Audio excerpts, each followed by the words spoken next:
So hi aspirants, welcome to power IAS. तो जैसा आप सबको पता है, हमने एनसीईआरटी सीरीज स्टार्ट किया था और हमने एंशिएंट इंडिया क्लासिक्स का कवर कर लिया। पिछले बैचेस में एंशिएंट इंडिया को मैंने 3 क्लासेस में खत्म किया, 3 लेक्चर्स में। और उन लेक्चर्स में मैंने दिखाया कि किस तरीके से यूपीएससी के प्रीलिम्स और मेंस के क्वेश्चन एक 6 क्लास की बेसिक बुक से बन सकते हैं। और वैसे कुछ क्वेश्चंस हमने अपने टेलीग्राम के पेज पावर आईएएस पे भी प्रैक्टिस किया। मुझे सबसे अच्छा क्या लगा कि कुछ ऐसे सीरियस एस्पिरेंट्स हैं जिन्होंने उन मेंस के आंसर्स को लिखा, प्लस वो इवैल्यूएशन के लिए अपने कॉपीज को भी सेंड किया उन्होंने। बट जो नेगेटिव पार्ट है वो ये है कि it is a free initiative, तो आई एक्सपेक्ट कि आप सब उसमें पार्टिसिपेट करो। अगर वो क्वेश्चन आ रहा है, try to write down the answer. पहला आंसर बहुत बकवास होगा, सबका होता है, मेरा भी था, मेरे जो भी फ्रेंड सर्विसेज में राइट उनका भी था। But after a few moments, after few days, आपके आंसर्स ना इंप्रूव होने लगते हैं, लाइक 10 दिन 15 दिन बाद। सो इट इज वेरी टफ कि पहला आंसर आप सही लिखो, राइट। तो I request all of you कि आप उन आंसर्स को प्रैक्टिस करो पावर आइज का टेलीग्राम चैनल पे, जहां पे हम क्वेश्चन और आंसर डेली बेसिस पे कर रहे हैं। हमने कॉन्सेप्ट ही स्टार्ट किया था कि पूरी दुनिया दे आर फाइटिंग फॉर ये पढ़ लो, वो पढ़ लो, ये कवर कर लो, वो कवर कर लो। हमने काम कुछ नहीं, हम सिर्फ और सिर्फ बेसिक एनसीईआरटीज पढ़ेंगे। गवर्नमेंट ऑफ इंडिया एग्जाम्स ले रही है तो गवर्नमेंट ऑफ इंडिया की बनाई हुई बुक्स को पढ़ेंगे। और जब हम गवर्नमेंट ऑफ इंडिया की बुक्स की बात करते हैं तो उसमें सबसे पहले कौन आती है? एनसीईआरटीज। इसलिए मैंने 6 क्लास को चूज किया कि अगर आपका एग्जाम अटक रहा है, 3rd अटेम्प्ट 4th अटेम्प्ट हो चुका है, या फिर आप फ्रेशर हो, आप दोनों यहाँ से स्टार्ट कर सकते हो, ताकि धीरे धीरे करके आपके कॉन्सेप्चुअल क्लैरिटी बनते जाए एंड यू विल सी किस तरीके से क्वेश्चंस बनते हैं। आज जो हम कवर कर रहे हैं ये है क्लास 6 की पॉलिटी, स्टैंडर्ड 6 की। आज की बुक में आपको मेंस के बहुत सारे डेफिनेशंस देखने को मिलेंगे। डेमोक्रेसी क्या होता है, प्रिजुडिस क्या होता है, स्टीरियोटाइप क्या होता है, राइट, सोसाइटी का क्या डेफिनेशन है, गवर्नमेंट का क्या डेफिनेशन है, मोनार्की क्या है, डेमोक्रेसी क्या है। ऐसे डेफिनेशंस जो कि ना सिर्फ आप अपने जीएस पेपर 1 के सोसाइटी के पेपर में कोट करोगे, बल्कि इनका यूज आप कर सकते हो अपने ऐसे राइटिंग्स में। ऐसे क्वेश्चंस आते रहते हैं, राइट। उन सभी चीजों को आज के बैच में कवर करेंगे। आप मुझे 40 मिनट के आसपास दो, मैं 40 मिनट के अंदर में जो इंपॉर्टेंट पार्ट है पढ़ने वाला, क्योंकि पूरी एनसीईआरटीज में जो इंपॉर्टेंट है सिर्फ वही कवर करेंगे और 6 क्लास की पॉलिटी को खत्म कर लेंगे। I also request all of you कि आप साथ में नोट्स बनाते चलना। बाकी ये पीडीएफ जो भी है मैं आपको टेलीग्राम चैनल पे प्रोवाइड करा दूंगा। और मैं हमेशा से कहता हूँ कि आप किसी का कंटेंट मत पढ़ो, खुद का कंटेंट पढ़ो।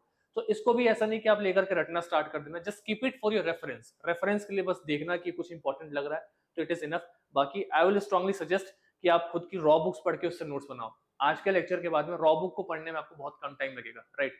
तो आज का लेक्चर हम स्टार्ट कर रहे हैं। एक चीज और मैं बोलना चाहता हूँ कि जो हिंदी मीडियम के स्टूडेंट्स हैं उनको मेरा एक छोटा सा अपील है कि अगर ऐसे कोई वर्ड दिखाई दे ना, आपको स्टीरियोटाइप दिखाई दे, डेमोक्रेसी दिखाई दे, तो आप एक्सपेक्ट मत करना कि मैं हर चीज का हिंदी इंग्लिश ट्रांसलेशन के साथ चलूं। ऐसे छोटे मोटे अगर कोई वर्ड्स आ रहे हैं तो आप गूगल कर लेना, कॉन्सेप्ट्स क्लियर होंगे, हिंदी में समझाऊंगा, सबको समझ में आएगा, राइट। बस वर्ड्स को लेकर के दिल पे मत बैठ जाना, कॉन्सेप्ट्स को समझने की कोशिश करना और आंसर राइटिंग अपने लैंग्वेज में लिखने की कोशिश करना। वी हैव अ टीम जो हिंदी में इवेलुएट करेगी, जो कि हम देख लेंगे अपने टेलीग्राम चैनल पे, right. So without wasting the time, let us start the lecture. The lecture is about polity of standard 6 chapter 1, और चैप्टर 1 का नाम है अंडरस्टैंडिंग डाइवर्सिटी। नाउ सी, तो डाइवर्सिटी इन इंडिया, तो सबसे पहले एक यहाँ पे वर्ड आता है डाइवर्सिटी। तो क्या होता है, व्हाट इज डाइवर्सिटी?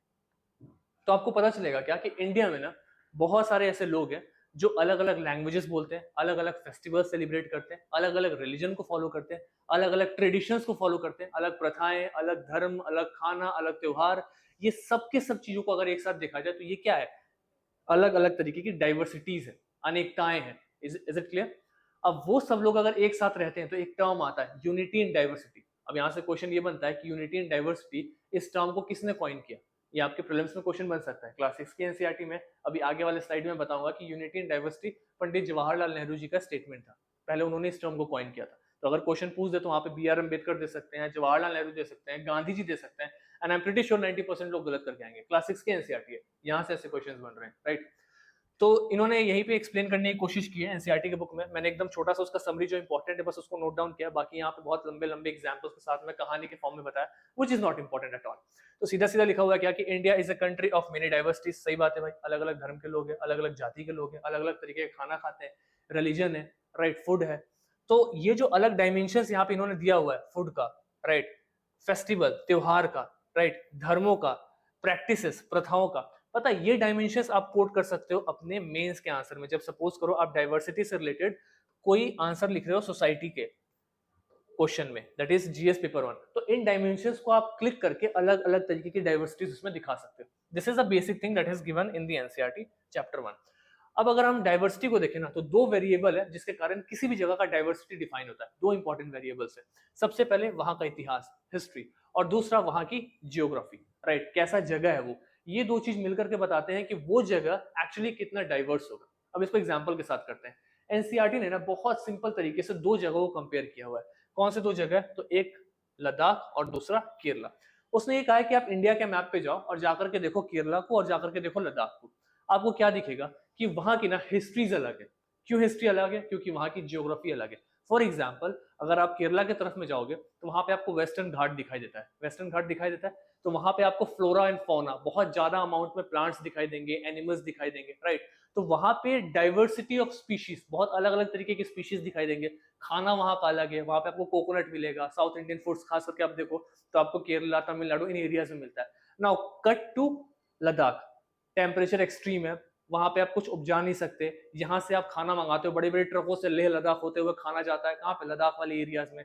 वहां पे आप किसी भी चीज को ग्रो नहीं कर सकते। फ्लोरा फौना मतलब जानवर और पेड़ पौधे बहुत कम है। तो ये दो वेरिएबल्स के कारण ना दोनों जगहों की डाइवर्सिटीज अलग अलग होगी, दोनों जगहों का नेचर अलग अलग होगा। इसी को बोलते हैं यूनिटी इन डाइवर्सिटी। एक पूरे भारत में ऐसे दो जगह जिनकी हिस्ट्री अलग है, उनका इतिहास अलग है, प्लस उनकी ज्योग्राफी अलग है, और वो एक साथ रह रहे हैं। It is clear? तो आप जब भी डाइवर्सिटी के एंगल को एक्सप्लेन करेंगे तो याद रखना मेंस में दो वेरिएबल को हमेशा पकड़ के चलना, एक आपका हिस्ट्री होगा और एक होगा आपका ज्योग्राफी। इस वेरिएबल को आप एन नंबर ऑफ टाइम्स खोज सकते हैं। हिस्ट्री में आप रूलर देख सकते हैं कि किस तरीके से केरला वाले एरियाज में जो रूलर्स थे उनके पास में कोस्टल एरिया था, समुद्री तट था, तो वहां से वो नाव बना करके जा सकते थे। लेकिन लद्दाख वाले एरियाज में ऐसा नहीं है। तो आप देखोगे लद्दाख में ट्रेड कम हो रहा है, राइट। अगर आप केरला देखो तो वहां पे कोस्टल एरिया से ट्रेड हो रहा है, रोमन इंपायर के साथ में, एंशिएंट में, मैंने बैच में कराया हुआ है पिछले वाले लेक्चर में, क्लास 6 के एनसीईआरटी में। तो इससे आपको क्या दिख रहा है? इससे ये दिख रहा है कि हिस्ट्री के कारण वहां की जियोग्राफी बदल रही है, वहां की सोसाइटी बदल रही है। It is clear? वहां की जियोग्राफी के कारण हिस्ट्री बदल रहा है, सोसाइटी बदल रहा है। तो both of these things are vice versa, एक दूसरे को इंपैक्ट डाल रहे हैं। आप इन पॉइंट्स को कोट्स कर सकते हैं। एग्जैक्टली इसी चीज को यहाँ पे एनसीईआरटी में दिया हुआ है। द फूड पीपल ईट, वहां के लोग जो खाना खा रहे हैं, अलग अलग खाना खा रहे हैं। कैसे वो क्लोथ्स पहन रहे हैं, क्लोथ्स क्यों अलग अलग पहन रहे हैं? क्योंकि वहां की जियोग्राफी अलग है। मतलब लद्दाख में ठंड ज्यादा है, केरला में ठंड थोड़ी कम है, साउथ इंडिया में, राइट, ट्रॉपिकल एरिया में पड़ता है, तो वहां पे गर्मी ज्यादा है। तो क्लोथ्स में भी आप देखोगे चेंजेस आ गए। तो ये चेंजेस क्यों आ रहे हैं? वहां के हिस्ट्री और जियोग्राफी के कारण। यही वेरिएबल्स को आपको कोट करना है अपने एग्जाम्स में। आगे अगर हम जाएं तो लिखा हुआ the history and geography are often tied in cultural life of a region. किसी भी जगह पे जा रहे हो ना, अगर वहां की आप कल्चरल लाइफ को देखोगे तो वहां पे उसकी हिस्ट्री और उसकी ज्योग्राफी दोनों का इन्फ्लुएंस दिखाई देगा। अभी वही चीज को हमने डिस्कस किया एग्जांपल्स के साथ में, राइट। सिर्फ और सिर्फ पास्ट की चीजें नहीं होती, यहाँ पे इसका बहुत इंपॉर्टेंट प्ले करता है ज्योग्राफी। ज्योग्राफी भी एक मेजर रोल प्ले कर रहा होता है, जो कि हमने भी कवर किया। नाउ यूनिटी इन डाइवर्सिटी मतलब क्या है? कि अनेकता में एकता। अलग अलग कल्चर के लोग, अलग अलग धर्म, अलग अलग कस्टम्स फॉलो करने वाले लोग, अलग अलग फेस्टिवल्स, त्योहार मनाने वाले लोग एक साथ रह रहे हैं। This is called unity in diversity. तो ये जो टर्म है यूनिटी इन डाइवर्सिटी, किसने डिस्क्राइब किया था? सबसे पहले किसने किया था? जवाहरलाल नेहरू जी ने किया था, जो मैंने बताया था। क्लास 6 एनसीईआरटी में फर्स्ट चैप्टर में ये फैक्ट मेंशन है, बहुत इंपॉर्टेंट है।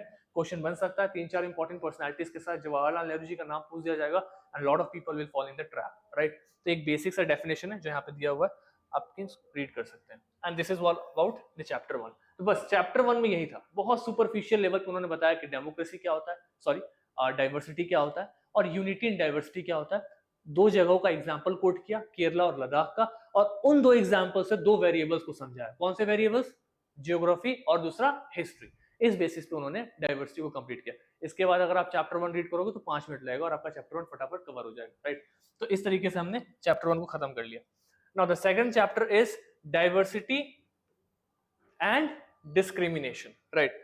अब देखो, अगर डाइवर्सिटी है तो इसका मतलब ये थोड़ी है कि आप वहां पे डिस्क्रिमिनेशन स्टार्ट कर दो। मतलब सपोज करो कल कोई लद्दाख से केरला में जाए तो केरला के लोग डिस्क्रिमिनेट करने लग जाए कि यार लद्दाख वाले का ना रिलीजन अलग है, राइट, उसका रीजन अलग है, खाना अलग है, फेस्टिवल अलग है, वो हम जैसा नहीं है, तो हमारे साथ नहीं बैठ सकता। मतलब इस तरीके से भेदभाव ना हो, इसलिए दो टर्म्स को इन्होंने कंपेयर किया हुआ, एक डाइवर्सिटी और दूसरा क्या है? डिस्क्रिमिनेशन। और डिस्क्रिमिनेशन की जब हम बात करते हैं तो फंडामेंटल राइट्स की भी बात करते हैं, राइट। मौलिक अधिकार, article 17, prohibition of discrimination on the ground of religion, race, sex, caste, place of birth, right. इसको आगे डिस्कस करेंगे जब थोड़े एडवांस लेवल पे आएंगे। आज बहुत बेसिक सा कर रहे हैं, बट इन बेसिक क्लासेस से आपको मेंस के बहुत सारे पॉइंट्स मिलेंगे। तो देखो यहाँ पे ना इन्होंने प्रेजुडाइज क्या होता है इसको एक्सप्लेन करने की कोशिश की है। Let me change the colour, yes. हाँ, तो क्या होता है प्रेजुडाइज? प्रेजुडाइज का मतलब क्या होता है ना कि आपने ना इसको हिंदी में शायद पूर्वाग्रह कहते हैं, मतलब आपने पहले से ही अंदाजा लगा लिया है कि क्या किस टाइप का इंसान होगा सामने वाला। आपने एक अपना पैटर्न फिक्स किया, एक डायमेंशन फिक्स कर लिया, उस हिसाब से आप लोगों को जज कर लिया कि यार इस टाइप के लोग ना तो ऐसे ही होते हैं, नॉर्थ इंडिया वाले लोग ना तो ऐसे ही होते हैं, साउथ इंडिया वाले लोग ना तो ऐसे ही होते हैं, पहाड़ी लोग तो ऐसे ही होते हैं, बिहारी लोग तो ऐसे ही होते हैं। ये जो आप लोगों को जज करते हो एक फिक्स पैरामीटर पे, this is called prejudice. It is clear everyone, Hindi English दोनों में। वही चीज यहाँ पे एक्सप्लेन किया है। प्रेजुडाइज मीन्स टू जज other people negatively and to see them inferior. एक तो आप नेगेटिव तरीके से जज कर रहे हो, प्लस उनको कमजोर समझ रहे हो। सो that is the definition of the prejudice. देखो कितने बेसिक तरीके से कितनी बड़ी चीज को इन्होंने समराइज किया। This is the beauty of NCERT. NCERT में ना बहुत बड़े बड़े डेफिनेशंस आपको एक से दो लाइन में दिख जाएंगे, एंड यही अप्रोच को आपको इस्तेमाल करना है अपने मेंस में। लिटरेचर पार्ट कम करना है, मीनिंग को ज्यादा करना है। इंट्रोडक्शन में आप बहुत ऐसा नहीं कि 8 लाइन का इंट्रोडक्शन लिख रहे हैं, 2 से 3 लाइन, राइट, एकदम कट टू कट पॉइंट के साथ इंट्रोड्यूस करेंगे, एक अच्छा इंपैक्ट जाएगा। सो this is how they have given it here, right. इसी चीज को यहाँ पे इन्होंने एक्सप्लेन किया प्रेजुडाइज को लेकर के। प्रेजुडाइज से रिलेटेड एक और वर्ड है स्टीरियोटाइप्स। तो स्टीरियोटाइप्स क्या होता है, मतलब हम ना अपने हिसाब से लोगों के ना एक इमेज क्रिएट कर लेते हैं और उसी इमेज में उनको रखते हैं, तो that is called the stereotype. मतलब ऐसे लोग तो यही कर रहे होंगे, ये हमने एक स्टीरियोटाइप बना लिया। ये प्रेजुडाइज दोनों मिलते जुलते हैं, they are like very very similar to each other. तो इसमें क्या लिखा हुआ है, when we fix people into one image, एक इमेज में हमने उनको फिक्स कर दिया कि ऐसे लोग तो ऐसा ही होंगे, right, and create a stereotype. तो हम उनको लेकर के ना एक स्टीरियोटाइप क्रिएट कर लेते हैं, राइट। नेक्स्ट पॉइंट क्या बोल रहा है, when people say that those who belong to a particular country, religion, sex, race or economic background are stingy, lazy, criminal, dumb, they are using stereotype। वही मैंने कहा, बिहार के लोग तो ऐसे ही होते हैं, नॉर्थ इंडिया के लोग तो ऐसे ही होते हैं, मतलब हम स्टीरियोटाइप क्रिएट कर रहे हैं on the basis of prejudices. It is clear everyone. Now prejudices को पूर्वाग्रह कहते हैं। स्टीरियोटाइप आप एक बार सर्च कर लेना कि इसका हिंदी मीनिंग एग्जैक्ट क्या होता है, बट आई थिंक आपको इसका मतलब समझ में आ गया। तो यही यहाँ पे इन्होंने प्रेजुडाइज के साथ में स्टीरियोटाइप को कंपेयर करने की बात की है, और ये एनसीईआरटी ने बेसिक लेवल पे क्रिएटिंग स्टीरियोटाइप और 2-3 एग्जांपल के साथ में एक्सप्लेन किया है, जो मैंने आपको भी बता दिया। Moving ahead, inequality and discrimination. देखो जब हम बात कर रहे हैं सोसाइटी में डाइवर्सिटी की, तो ज्यादातर चांस है कि डाइवर्सिटी के साथ में दो चीज हो सकता है। एक तो उसका पॉजिटिव कॉनोटेशन कि सोसाइटी इंक्लूसिव डेवलपमेंट। थोड़ा सा मेंस ओरिएंटेड टॉपिक को टच करते हैं। सी गाइस, अगर हम डाइवर्सिटी की बात कर रहे हैं, राइट, तो इसका एक तो पॉजिटिव भी हो सकता है, right, and on the other and इसका क्या हो सकता है, नेगेटिव भी हो सकता है। अब नाउ लेट्स सपोज अगर मैं पॉजिटिव की बात करूं, तो हम यहाँ पे इंक्लूसिव डेवलपमेंट की बात कर सकते हैं। इंक्लूसिव डेवलपमेंट मतलब क्या, सबका साथ सबका विकास। हमने सब आदमी को एक साथ ले लिया, अलग अलग धर्म के, अलग अलग रिलीजन के, अलग अलग फेस्टिवल को, और एक साथ उनको डेवलप करने की बात कर रहे हैं। तो ये क्या है, डाइवर्सिटी का पॉजिटिव है। लेकिन नेगेटिव तरीके को देखो तो आपको क्या दिखेगा कि हो सकता है कि डाइवर्सिटी के कारण डिस्क्रिमिनेशन शुरू हो जाए। डिस्क्रिमिनेशन को हिंदी में क्या बोलते हैं गाइस, भेदभाव। हो सकता है कि हमने डाइवर्सिटी इस तरीके से अपने देश में बढ़ाया कि उसका एक नेगेटिव कोनोटेशन देखने को मिला, लोगों के बीच में ना डिस्क्रिमिनेशन शुरू हो गया। नॉर्थ इंडियन साउथ इंडियन से नफरत कर रहे हैं, बिहारी दिल्ली वाले से नफरत कर रहे हैं, दिल्ली वाले यूपी वाले से नफरत कर रहे हैं, ये प्रॉब्लम ना शुरू हो जाए। That is the negative connotation and this is the positive connotation. तो गवर्नमेंट ऑफ इंडिया की जो भी स्कीम्स होती है ना, वो ये पॉजिटिव कोनोटेशन को इंप्रूव करने के लिए, इंक्लूसिव डेवलपमेंट, सबका साथ सबका विकास, सब एक साथ एक गोल को पाने के लिए आगे चलेंगे और डेवलप करेंगे। गवर्नमेंट ऑफ इंडिया की स्कीम्स हमेशा इस पे फोकस होती है। और इसको काउंटर करने के लिए क्या किया है, तो इसको काउंटर करने के लिए लक्ष्मीकांत जब हम पढ़ेंगे तो आपको पता चलेगा कि हमने फंडामेंटल राइट्स, मौलिक अधिकार, फंडामेंटल राइट्स दिए, right, right to equality, right against discrimination, right, right against exploitation, शोषण के विरुद्ध, शोषण के विरुद्ध आपके पास अधिकार होना चाहिए, right, cultural rights, educational rights. ये सारे के सारे राइट्स क्यों है, ताकि आपके साथ कोई डिस्क्रिमिनेशन ना करे, कोई भेदभाव ना करे, जो कि पर्टिकुलरली अगर मैं आर्टिकल कोट करूं तो आर्टिकल 17 के अंदर है। थोड़ा सा डिटेल में देख लो तो आर्टिकल 17 ये बोलता है कि आप किसी भी इंसान को उसके कास्ट के बेसिस पे, कहाँ पे उसका जन्म हुआ उसके बेसिस पे, उसका सेक्स मेल है फीमेल है ट्रांसजेंडर है इसके बेसिस पे, प्लेस ऑफ बर्थ के बेसिस पे, इन सभी चीजों के बेसिस पे ना जज नहीं कर सकते, भेदभाव नहीं कर सकते, ये आर्टिकल 17 बोलता है, राइट, जो कि डिस्क्रिमिनेशन को रोकने की बात करता है। तो ये क्या है, negative part of the diversity. इसी चीज को एनसीईआरटी ने कवर किया, तो हमें थोड़ा सा आगे तक जाकर के सोचना होगा। और यहीं से टॉपिक क्या आता है, स्ट्राइविंग फॉर इक्वालिटी। अगर हम इक्वालिटी की बात कर रहे हैं तो जैसा मैंने बताया हम फंडामेंटल राइट्स की बात करेंगे इक्वालिटी में। और अगर हम फंडामेंटल राइट्स की बात करें तो थोड़ा सा डिटेल में अगर मैं अंदर जाऊं तो फंडामेंटल राइट्स में equality, article 14, equality before law and equal protection law, कानून की नजर में सबके सब बराबर है, इक्वालिटी की बात कर रहे हैं। डिस्क्रिमिनेशन हटाना, ये भी इक्वालिटी की बात हो रही है, ताकि हम भेदभाव कम करें समाज, राइट। इसी चीज को यहाँ पे लिखा हुआ है, to counter the discrimination the constitution makers wanted everyone should have equal rights and opportunities. ये डिस्क्रिमिनेशन हटाना है तो कॉन्स्टिट्यूशन मेकर्स, जो संविधान सभाएं थी, कॉन्स्टिट्यूएंट असेंबलीज थी जहाँ पे संविधान लिखे गए, उन्होंने ये सोचा कि हम सबको बराबर का अधिकार दें ताकि ये डिस्क्रिमिनेशन खत्म हो, और इसीलिए उन्होंने क्या दिया, फंडामेंटल राइट्स। थोड़ा सा अगर डिटेल बताऊं तो फंडामेंटल राइट्स हल्का सा कवर कर लेते हैं बिकॉज इंपॉर्टेंट टॉपिक है और बुक से मिलता जुलता है। फंडामेंटल राइट्स गाइस कॉन्स्टिट्यूशन के किस पार्ट में आता है, तो पार्ट 3 ऑफ कॉन्स्टिट्यूशन, भारतीय संविधान के तीसरे पार्ट में आता है। कौन से आर्टिकल्स हैं इसके अंदर में, तो आर्टिकल 12 टू 35, आर्टिकल 12 से लेकर के 35 सबके सब किसके अंदर है, फंडामेंटल राइट्स में। फंडामेंटल राइट्स क्या है, जस्टिशिएबल है। जस्टिशिएबल मतलब कि अगर फंडामेंटल राइट वायलेट हो रहा है तो सुप्रीम कोर्ट ऑफ इंडिया आपकी फंडामेंटल राइट को रिस्टोर करेगा, गारंटी लेता है सुप्रीम कोर्ट ऑफ इंडिया कि इस देश में किसी भी इंसान का फंडामेंटल राइट, मौलिक अधिकार का हनन ना हो, there shouldn't be violation of fundamental rights. This is what is been guaranteed by the supreme court of India, right. So this is why it is called justiciable. It is clear everyone. तो ये कुछ basic से चीजें जो fundamental rights के अंदर में आते हैं। अब अगर मैं इनको डिफाइन करूं तो आर्टिकल 12 किसकी बात करता है, बहुत ही क्विकली आर्टिकल 12 बोलता है स्टेट का डेफिनेशन क्या है, सरकार गवर्नमेंट का डेफिनेशन क्या है, right. Central government plus ministers, state government ministers, government की agencies like UPSC, finance commission, ये सब के सब स्टेट के डेफिनेशन में आते हैं। इनको डिटेल में पढ़ेंगे जब हम लक्ष्मीकांत करेंगे, राइट। आर्टिकल 13 ये बोलता है कि अगर गवर्नमेंट ऑफ इंडिया ने कोई भी कानून बनाया और वो कानून आपके मौलिक अधिकार का हनन कर रहा है, वॉयलेट कर रहा है आपके फंडामेंटल राइट्स को, so that law will be null and void. फिर वो कानून हम हटा देंगे, उसकी मान्यता शून्य है, मतलब that law will not be allowed to be lived on the land, right. ये बोलता है article 13, right, violation of fundamental rights को लेकर के। तो ये थोड़ा सा हमने फंडामेंटल राइट्स देख लिया यहाँ पे, और इसके साथ में हमारा ये चैप्टर खत्म होता है। सी गाइस, अगर आपको ना ये पीपीटी चाहिए थोड़े से नोट्स के फॉर्म में, तो आप बस इसको रेफरेंस के लिए यूज कर सकते हैं। हमारा जो चैनल है पावर आईएएस का, मैं वहां पे इसको अपलोड कर दूंगा, राइट। उसकी लिंक मैं कमेंट बॉक्स में डाल दूंगा। And make sure in topics से बहुत सारे मेंस के क्वेश्चन बनेंगे। अभी मैं इनके ऊपर में मेंस के क्वेश्चन ग्रुप में डालूंगा। आई जस्ट वांट कि पीपल शुड कम अप और वो पार्टिसिपेट करें, हिंदी में पार्टिसिपेट करें। क्वेश्चन का ट्रांसलेशन में दे दूंगा, आप हिंदी में आंसर लिख करके लाओ, वो भी इवैल्यूएट होगा, but try to write the answer. All this is a free initiative, right. So here we have started chapter 3 और इसका नाम ही है व्हाट इज गवर्नमेंट, क्या होती है सरकार। ये है चैप्टर 3।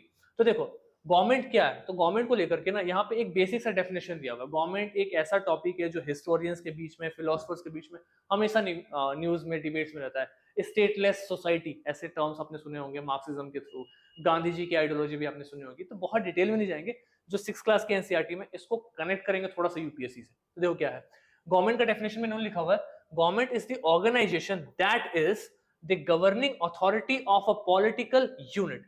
कोई भी पॉलिटिकल यूनिट है, राइट, अलग अलग पॉलिटिकल यूनिट्स है जहां पे अलग अलग विचारधारा है, उनको गवर्निंग बॉडी जो है, वो गवर्निंग बॉडी क्या है, गवर्नमेंट है, सरकार है। तो यहाँ पे लिखा हुआ है the ruling power in the political society and the apparatus through which a governing body functions and exercises authority. Guys, very important. यहाँ पे जितने भी key terms use किए हुए हैं, functioning of the government society, apparatus, right, they are very very important. Ruling power, मतलब कहने का ये है कि गवर्नमेंट को अगर आप डिफाइन करो तो एक ऐसी ऑर्गेनाइजेशन है जो किसी पर्टिकुलर एरिया में, एक फिक्स टेरिटरी में, राइट, एक फिक्स टेरिटरी में, एक किसी पर्टिकुलर एरिया में जो पॉलिटिकल लोग हैं वहां पे, जो पॉलिटिकल बॉडीज हैं वहां पे, उनको गवर्न करने में मदद करे, that is what is the government. उसी का यहाँ पे डेफिनेशन दिया हुआ है। I think you can read it out, और ये यहाँ पे एक्सप्लेन किया हुआ है। बाकी गवर्नमेंट या फिर स्टेट, इसका डेफिनेशन आपको देखना है तो मैंने आपको बताया स्टेट का डेफिनेशन किस में आता है, आर्टिकल 12 में आता है।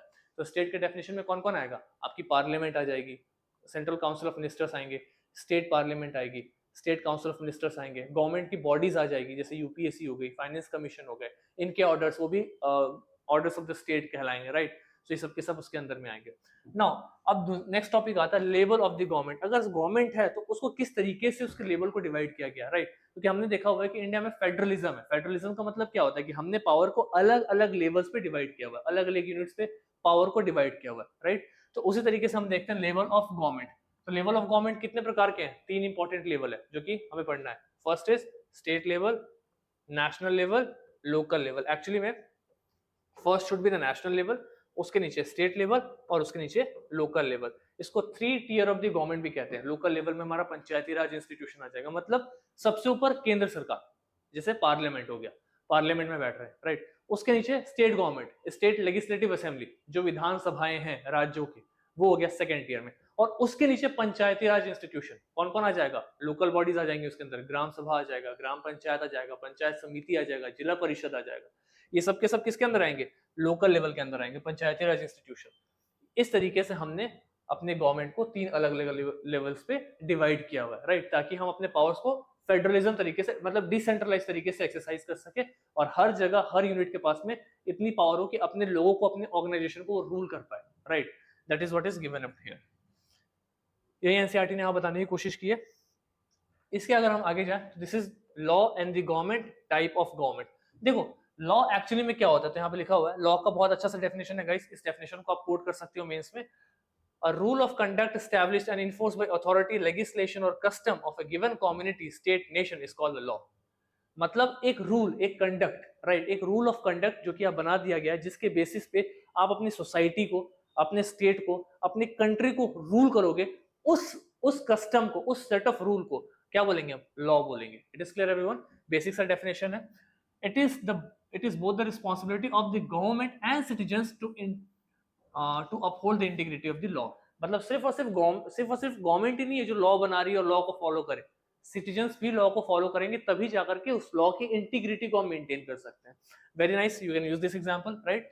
टाइप्स ऑफ गवर्नमेंट, तो टाइप्स ऑफ गवर्नमेंट में तो आपने सुना हुआ है, डेमोक्रेसी है, मोनार्की है, राइट। हम डेमोक्रेसी की बात करेंगे क्योंकि डेमोक्रेसी इंडिया में, प्लस डेमोक्रेसी बहुत सारे कंट्रीज में, और डेमोक्रेसी का मतलब ही होता है रूल ऑफ पीपल। अभी इसको मैंने तोड़ा है आगे जाकर के, और तो आपको और क्लियर होगा। So a system of government in which people of the country choose their leader to rule is the democracy. जहां लोग खुद के रूलर को चूज कर रहे हैं कि कौन सा इंसान होगा जो हमें रूल करेगा, उस सेटअप को, उस पूरे इंटायर सिस्टम ऑफ गवर्नमेंट को क्या बोलेंगे, डेमोक्रेसी। मतलब आप खुद के लिए चूज कर रहे हो कि मुझे कौन रूल करे, कौन मेरा रिप्रेजेंटेटिव हो। तो इंडिया में क्या है, रिप्रेजेंटेटिव डेमोक्रेसी है, क्योंकि आप सीधा नहीं जा रहे हो, आप किसी के थ्रू चूज कर रहे हो। It is clear everyone, represent कर रहे हो। अब डेमोक्रेसी अगर वर्ड को देखें तो यहाँ पे लिखा हुआ, the word democracy originate from the Greek word. Greek word क्या है, एक है डेमोस और दूसरा है Kratos, means the rule of the people, लोगों का शासन। इसी वर्ड से डेमोस और क्रेटोस से मिलकर क्या बना हुआ है, डेमोक्रेसी मिला है। और यही डेमोक्रेसी का मतलब क्या है कि आप नॉर्मल इंसान अपने लिए चूज कर सकते हो कि आपको कौन रूल करेगा। The power is solely in you and that is the setup called democracy. Monarchy क्या होता है, I think you guys know what is monarchy. जो राजा रजवाड़ों के पास में होता है, हेरिडिटरी पावर, बर्थ से जन्म सिद्ध अधिकार, आप राजा, आपके बेटे राजा, उसका बेटा राजा, राइट। जब तक उसको कोई दूसरा राजा ना आगे हरा दे तब तक वो उनका पैट्रिलिनियज चलता रहेगा, right. That is called the monarchy. Monarchy में भी एक बहुत इंपॉर्टेंट सा टर्म है, कॉन्स्टिट्यूशनल मोनार्की। क्या होता है, कमेंट बॉक्स में बताना, व्हाट इज कॉन्स्टिट्यूशनल मोनार्की। तो एक यहाँ पे बेसिक सा डेफिनेशन है, फटाफट रीड कर लेते हैं। अ system of government that is run by a king और अ क्वीन। जैसा मैंने बताया, आप राजा, आपके बेटे राजा, राजा रजवाड़ों का सिस्टम है, ऑन अ हेरिडिटरी बेसिस, मतलब ट्रांसफर होते जा रहा है नेक्स्ट जनरेशन को, right. And where people do not get their say in decision making is called monarchy. Obvious सी बात है, क्योंकि आप अपने लिए गवर्नमेंट चूज नहीं कर रहे हो, तो how will you get a से in the government.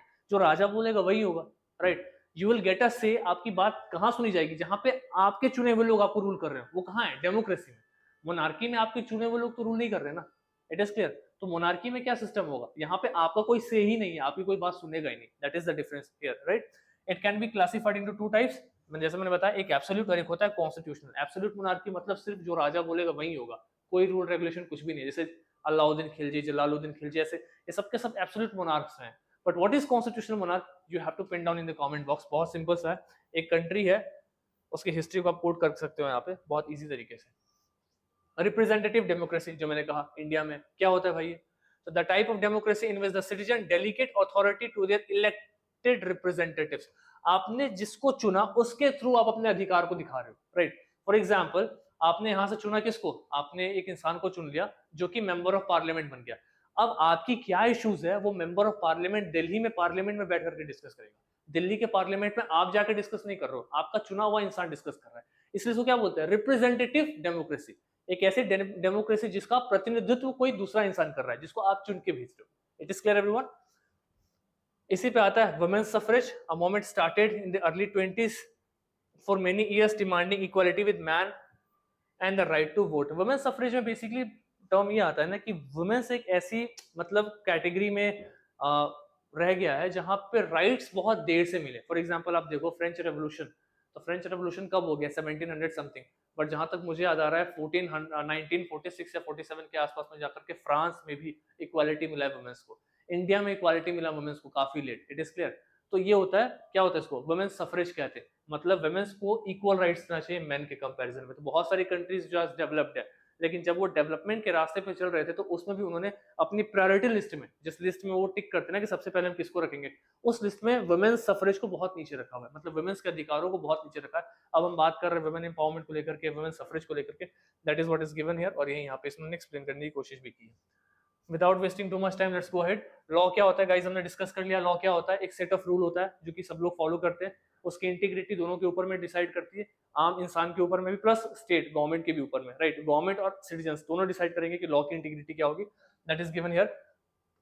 Universal adult franchise, very very important, मतलब हर इंसान के पास में अधिकार है यहाँ पे वोट करने का। मिनिमम एज कितना चाहिए, तो मिनिमम एज इज इंडिया में कितना है, 18 ईयर्स। तो क्या इंडिया में जब से देश आजाद हुआ तब से 18 साल के पहले वाले लोग वोट कर पा रहे, नहीं, पहले कितना था, पहले था 21 ईयर्स। एक कॉन्स्टिट्यूशनल अमेंडमेंट एक्ट है, संविधान संशोधन कुछ करके कहते हैं, राइट, उसके बाद में ये एज को ड्रॉप कर दिया गया, 21 से कितना चला गया, 18 गया। कौन सा एक्ट था, चेक करो बताओ, 61 था, 62 था, 63 था, 64 था, चार मैंने ऑप्शंस दिए, यू हैव टू चूज कौन सा एक्ट था वो, राइट, मतलब कौन सा कॉन्स्टिट्यूशनल अमेंडमेंट एक्ट था।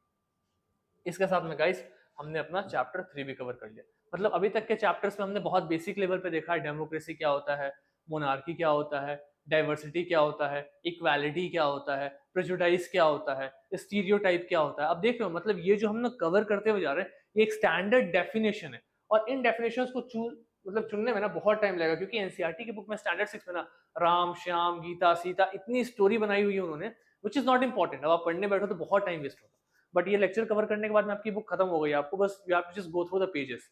तो इसके साथ हमने इंपॉर्टेंट पॉइंट्स को या डेफिनेशंस को यहाँ से एक्सट्रैक्ट कर लिया। अगर आपको डेफिनेशन चाहिए, I will share the link, you can go to the channel and you can download this, but again I am saying this, कोशिश करना कि आप बुक से निकालो, राइट, ये तो मैंने मेहनत कर दिया, फिर आप क्या कर रहे हो, right.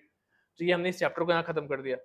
Now starting the chapter 4। Chapter 4 क्या है, की एलिमेंट्स ऑफ डेमोक्रेटिक गवर्नमेंट। अब हमने डेमोक्रेटिक गवर्नमेंट के बारे में तो पढ़ा, अभी मोनार्की के बारे में पढ़ा। मोनार्की में हमने क्या पढ़ा, एक कॉन्स्टिट्यूशनल मोनार्की होता है और एक एब्सोल्यूट मोनार्की होता है, राइट। एब्सोल्यूट मोनार्की का मैंने आपको एग्जांपल भी दे दिया था, अलाउद्दीन खिलजी और आपको बोला था कि आप कॉन्स्टिट्यूशनल मोनार्की देख करके आएंगे। अगर हम मोनार्की के हट करके डेमोक्रेसी की बात करें, तो डेमोक्रेसी में ऐसे कौन से इंपॉर्टेंट तत्व हैं, एलिमेंट्स हैं, जिसके कारण डेमोक्रेसी एक यूनिक सिस्टम ऑफ गवर्नमेंट बनता है, राइट। बहुत सारी कंट्रीज डेमोक्रेटिक है, बहुत सारी कंट्रीज डेमोक्रेसी को फॉलो कर रही है, कुछ तो ऐसा होगा, अदरवाइज मोनार्की हम फॉलो कर सकते थे, और मोनार्की तो हम कई हजार सालों से फॉलो करते आ रहे हैं। बट अभी रिसेंट में after specially second world war, जितनी भी कंट्रीज थी जो डेवलपिंग कंट्रीज थी, अंडर डेवलप्ड कंट्रीज थी, उन सब में डेमोक्रेसी आना स्टार्ट हो गया। क्यों, तो वही की एलिमेंट्स हम यहाँ पे पढ़ेंगे, सो दैट वी अंडरस्टैंड कैसे क्या हुआ था। तो पहले हम साउथ अफ्रीका की एक स्टोरी देखते हैं। पता है साउथ अफ्रीका ना एक ऐसा देश है ना जहाँ पे लोगों का बहुत साल तक शोषण हुआ on the basis of colour, कि वो काले रंग के दिखते हैं। एग्जैक्टली वही सेम चीज इंडिया में भी हुआ, बट इंडिया में उस इंटेंसिटी के साथ, उस ग्रेविटी के साथ नहीं हुआ जिस ग्रेविटी के साथ में साउथ अफ्रीका में हुआ है। इसलिए वहां पे एक टर्म पॉपुलर है, अपार्थाइड। अपार्थाइड का एक्चुअली मीनिंग भी यही था कि आप किसी को रेस के बेसिस पे डिफरेंशिएट कर रहे हैं, काले गोरे रंग के बेसिस पे डिफरेंशिएट कर रहे हैं। तो यही स्टोरी है साउथ अफ्रीका की। साउथ अफ्रीका में क्या हुआ ना कि जो वहां के लोग हैं, खास करके जो ब्लैक नेटिव पीपल है, राइट, व्हाइट और इंडियन, इनके बीच में ना बहुत साल तक प्रॉब्लम्स होते रही है। प्रॉब्लम्स क्या है, तो the country was governed bye apartheid law. Apartheid law के बेसिस पे उन्होंने कंट्री को गवर्न किया था। एक ऐसा कानून ही बना दिया था जो कानून लीगलाइज कर रहा था कि आप काले और गोरे के बीच में भेदभाव कर सकते हैं। एक ऐसे कानून के बेसिस पे उन्होंने साउथ अफ्रीका को रूल किया। किसने, अंग्रेजों ने। मतलब जो व्हाइट्स हैं, जो गोरे रंग के लोग हैं, उनके पास में ज्यादा अधिकार है, ब्लैक्स हैं उनका एक्सप्लॉइटेशन हो रहा है, राइट। इसी चीज को यहाँ पे लिखा हुआ है, apartheid means separation on the basis of race, जो मैं बता रहा था, रेस को सेपरेट कर देना, रेस के बेसिस पे लोगों के ऊपर में रूल करना, that is apartheid law. South Africa people were divided into white, black, Indian and coloured races. ये अलग अलग रेसेस है जिस बेसिस पे लोगों को डिवाइड किया गया था। और फिर क्या लिख रहा है, an apartheid law prevented them from getting mixed with each other. एक ऐसा लॉ जो कि उन दोनों के बीच में इंटर मैरिजेस होने से रोक रहा था। मतलब वो चाह रहा था कि काले लोग काले ही रहे, कभी गोरों के साथ ना मिले। गोरे लोग की एक हायरकी है, उनके अधिक राइट्स उनको दिए जा रहे सोसाइटी में, वो उनका स्टेचर बना रहे, कितना भी हम डेवलप कर जाए, but whites should always be on the top. Whites जो है वो कालों के साथ में या इंडियंस के साथ में कोई रिलेशन ना बनाए, इस टाइप का लॉ जो एक्चुअली में डिफरेंशिएशन को बढ़ा रहा है। जैसे मैंने कहा आपको कि डाइवर्सिटी के दो कॉनोटेशन हो सकते हैं, एक नेगेटिव और एक पॉजिटिव। पॉजिटिव क्या हो सकता है? इंक्लूसिव डेवलपमेंट, सबका साथ सबका विकास। नेगेटिव क्या हो सकता है? भेदभाव, डिस्क्रिमिनेशन। तो एक ऐसा कानून बनाया है जो इन डाइवर्स रेसेस के बीच में भेदभाव बढ़ा रहा है, नेगेटिव कॉनोटेशन को प्रमोट कर रहा है। तो आर यू गेटिंग दिस? हमने जो वहां पे डायमेंशन तैयार किया, उस डायमेंशन के अंदर हम एग्जाम्पल्स को कैसे फिट कर रहे हैं। This is how you have to approach in mains. Mains में आपको अपने आंसर्स में यही अप्रोच लेकर के चलना है। अगर कॉन्सेप्चुअल अंडरस्टैंडिंग है, आई डोंट थिंक कि ज्यादा इश्यूज होगा। That is what is given here. पूरा का पूरा इन्होंने स्टोरी यहाँ पे बताया हुआ है। मैंने अपार्थाइड का भी एक डेफिनेशन डाल दिया ताकि अगर आपको सपोज करो मेंस में लिखना है, you can quote this. Class 6 से उठाया लेकिन इफेक्टिव है। It refers to the system under which separation is practice on the basis of race. एक ऐसा सिस्टम जो मैंने बताया जिसमें लोगों के बीच का डिफरेंसेस हम उनके रेस के बेसिस पे कर रहे हैं, रंग के बेसिस पे कर रहे हैं, काले गोरे इंडियन या अलग कोई रेस है उसके बेसिस पे, राइट। और मैंने सारी चीज को बता दिया कि जो नॉन व्हाइट है, मतलब जो काले लोग हैं, स्पेशली ब्लैक्स हैं और खास करके इंडियंस हैं, इन लोगों के साथ में बहुत अलग अलग तरीके के डिस्टिंक्शंस देखे गए हैं। जैसे कि इनको वोट देने का अधिकार तक नहीं था। मतलब आप देख रहे हो, अगर आप काले हो तो you can not give vote. क्यों? क्योंकि अगर आप वोट दोगे तो जाहिर सी बात है कि आपके जैसा इंसान फिर गद्दी पे बैठ जाएगा। यानी कि वोट सिर्फ वही देगा जो गोरा है। यानी कि अब कोई भी गद्दी पे बैठे, किसी भी आइडियोलॉजी का बैठे, वो गोरा ही बैठना चाहिए। मतलब पॉलिसी का ही भाड़ में आपको प्रायोरिटी किसको देनी है? कलर को देनी है। कि हमारे जैसा इंसान बैठे, भले वो नेगेटिव मेंटलिटी का हो, एक काला इंसान उसकी मेंटलिटी बहुत पॉजिटिव है, इंक्लूसिव डेवलपमेंट, सबका साथ सबका विकास सोच रहा है, उसको हम स्कोप ही नहीं देंगे। ये था apartheid. This is the worst side of the apartheid law जो एनसीईआरटी में यहाँ पे बताया गया। उसके बाद में थोड़ा सा स्ट्रगल बताया गया कि किस तरीके से नेल्सन मंडेला ने काफी साल तक अपार्थाइड लॉ के अगेंस्ट में लड़ाई जारी रखी और फाइनली जाकर के कंट्री से 1994 के आसपास में ये सब खत्म हो गया और कंट्री में क्या आया? डेमोक्रेसी आया। कितने बाद में आया? देखो 1994 में डेमोक्रेसी आया। 1994 में इंडिया में क्या चल रहा था? LPG reform. हमें आजाद हुए लगभग 50-60 साल होने वाले थे, 50 साल करीबन बीत चुके थे, राइट। हमारे देश में एलपीजी रिफॉर्म आ रहा था और तब तक ये बेचारे अभी तक अपार्थाइड से ही जूझ रहे हैं, जबकि गांधी जी यहाँ से आके इंडिया को आजाद कर दिए। Anyways, role of the people, same चीज मैंने बता दिया है, रिपीटिंग द सेम थिंग। इंसान का क्या रोल होता है डेमोक्रेसी में? कि आप अपने लिए एक इंसान को चूज करते हो जो आपको रूल कर सके। So that is the role of the people, right. That is what is given here. तो इलेक्शंस में आप क्या कर रहे हो? Working and decision making responsibilities of the government. अगर आप इलेक्शन से पार्टिसिपेट कर रहे हो तो कहीं ना कहीं गवर्नमेंट के लिए आप डिसीजन मेकिंग का काम कर रहे हो, right. And that is where कि डेमोक्रेसी में एक इंसान का महत्व बढ़ जाता है, रोल बहुत बढ़ जाता है। बट क्या ये मोनार्की में है? नहीं है। अगर मैं बोलूं एब्सोल्यूट मोनार्की, कॉन्स्टिट्यूशनल मोनार्की और डेमोक्रेसी, इन तीनों में किसमें सबसे ज्यादा रोल है आम इंसान का? जाहिर सी बात है डेमोक्रेसी में। इसके बाद है कॉन्स्टिट्यूशनल मोनार्की, एक ऐसा मोनार्की जो थोड़ा संवैधानिक रूप को फॉलो करता हो। और एब्सोल्यूट मोनार्की में तो आपको कोई रोल ही नहीं है, जो राजा बोल देगा वही चलेगा। सो इस तरीके से आप रोल ऑफ पीपल को डिफरेंशिएट कर सकते हो अलग अलग तरीके के गवर्नमेंट सेटअप में। Again you can use this examples while writing the mains answers और in essays you can use this. देखो इलेक्शन क्या है, सोशल मूवमेंट क्या है, बहुत ही बेसिक लेवल पे बताया हुआ है, but again it is important. India में क्या होता है ना कि मतलब इंडिया क्या, जहां भी आप डेमोक्रेसी देखो वहां पे लोग अपने लिए अपने प्रतिनिधित्व को चूज करते हैं इलेक्शंस के थ्रू, राइट। आप जाओगे, वोट डालोगे और जिस इंसान को ज्यादा वोट मिलेगा वो आपका प्रतिनिधित्व करेगा। He become the representative of your area, of your locality, of your geography. इसी को हम बोलते हैं इलेक्शंस। मतलब इलेक्शंस के थ्रू आप अपने पावर को एक्सरसाइज कर रहे हो, यानी कि इलेक्शंस के थ्रू ही क्या कर रहे हो आप? इलेक्शंस के थ्रू में रोल ऑफ पीपल बढ़ रहा है। अगर रोल इलेक्शंस हटा दें तो लोगों का जो रोल है गवर्नमेंट मेकिंग में क्या बढ़ेगा या घटेगा? घट जाएगा। इलेक्शंस है इसलिए रोल ऑफ पीपल क्या हो रहा है? बढ़ रहा है, right. This is how we have to connect elections with this topics. Social moments बहुत इंपॉर्टेंट है। अगर सोशल मोमेंट्स हम ना देखें तो क्या इक्वालिटी आ पाएगी? इंक्लूसिव डेवलपमेंट का कॉन्सेप्ट आ पाएगा? नहीं आ पाएगा। फॉर एग्जांपल यहाँ पे क्या दिया हुआ है? एक्टिविस्ट ऑफ द भारतीय किसान union staged a demonstration at the mini secretariat to protest against the power shortage during the paddy transplantation season। यही खासियत है डेमोक्रेसी की। अगर वहां पे पैडी के टाइम पे उस लेवल पे इलेक्ट्रिसिटी नहीं मिल पाया, पावर शॉर्टेज हो गया, तो जो वहां का यूनिटी है, जो संघ है, जो ग्रुप है, वो गवर्नमेंट के अगेंस्ट, उस पर्टिकुलर विभाग के अगेंस्ट प्रोटेस्ट करने चला गया। क्या मोनार्की होता तो प्रोटेस्ट कर पाते? नहीं कर पाते। जाहिर सी बात है, आपको उठा करके सीधा एग्जीक्यूट कर देते, फांसी पे चढ़ा दिया गया होता। But this is because we are living in a democratic setup. This is because individuals के पास में, आम लोगों के पास में पावर है। That is the reason why we can see social movement. और ये सोशल मूवमेंट आप डेमोक्रेसी से हट करके देखो अलग अलग गवर्नमेंट सेटअप्स में है तो उसका मतलब इंटेंसिटी कम होती जाता है। चाइना में सोशल मूवमेंट्स आप उस लेवल पे देख सकते हैं जिस लेवल पे इंडिया में देख सकते हैं? नहीं देख सकते, क्योंकि चाइनीज एक कम्युनिज्म आइडियोलॉजी को फॉलो करता है, हर जगह गवर्नमेंट का इंटरवेंशन। राइट। बट डेमोक्रेसी में क्या है कि you guys have lot of say in the government, आपका रोल बहुत ज्यादा है गवर्नमेंट में। That is the reason why कि सोशल मोमेंट हमें बहुत ज्यादा देखने को मिलते हैं, और जिस भी कंट्री में सोशल मोमेंट्स ज्यादा है, सोशल रिफॉर्मर्स ज्यादा है, वो कंट्री ज्यादा फ्लरिश करेगा, उसकी आइडियोलॉजीज ज्यादा आगे जाएंगी। And that is what we have seen in the history. तो हिस्ट्री को आप ऐसे डायमेंशन से कंपेयर भी कर सकते हैं। रिकॉग्निशन ऑफ माइनॉरिटी, मैं फिर वही एग्जांपल को लेकर के आऊंगा, वही फिर से डायमेंशन को लेकर के आऊंगा, सेम डायमेंशन में इन सारे पॉइंट्स को फिल आउट करेंगे, right. This is the smart approach of writing means answers. For example मैंने क्या बताया, डाइवर्सिटी के दो पॉइंट है, एक इंक्लूसिव डेवलपमेंट, सबका साथ सबका विकास, और उसका डिस्क्रिमिनेशन। अब पहले वाले पे देखो, सबका साथ सबका विकास, तो उसके लिए आपको क्या करना होगा, माइनॉरिटीज को रिकॉग्नाइज करना पड़ेगा। मतलब ऐसा ना हो कि कोई लोग 2% है, किसी की आबादी 3% है, 4% है, तो आप उसको इग्नोर कर दो। क्योंकि डेमोक्रेसी की ना, हमेशा याद रखना, अगर आपको नेगेटिव लिखना हो तो सबसे बड़ा नेगेटिव पता है डेमोक्रेसी में क्या होता है, there is always a threat on the minority.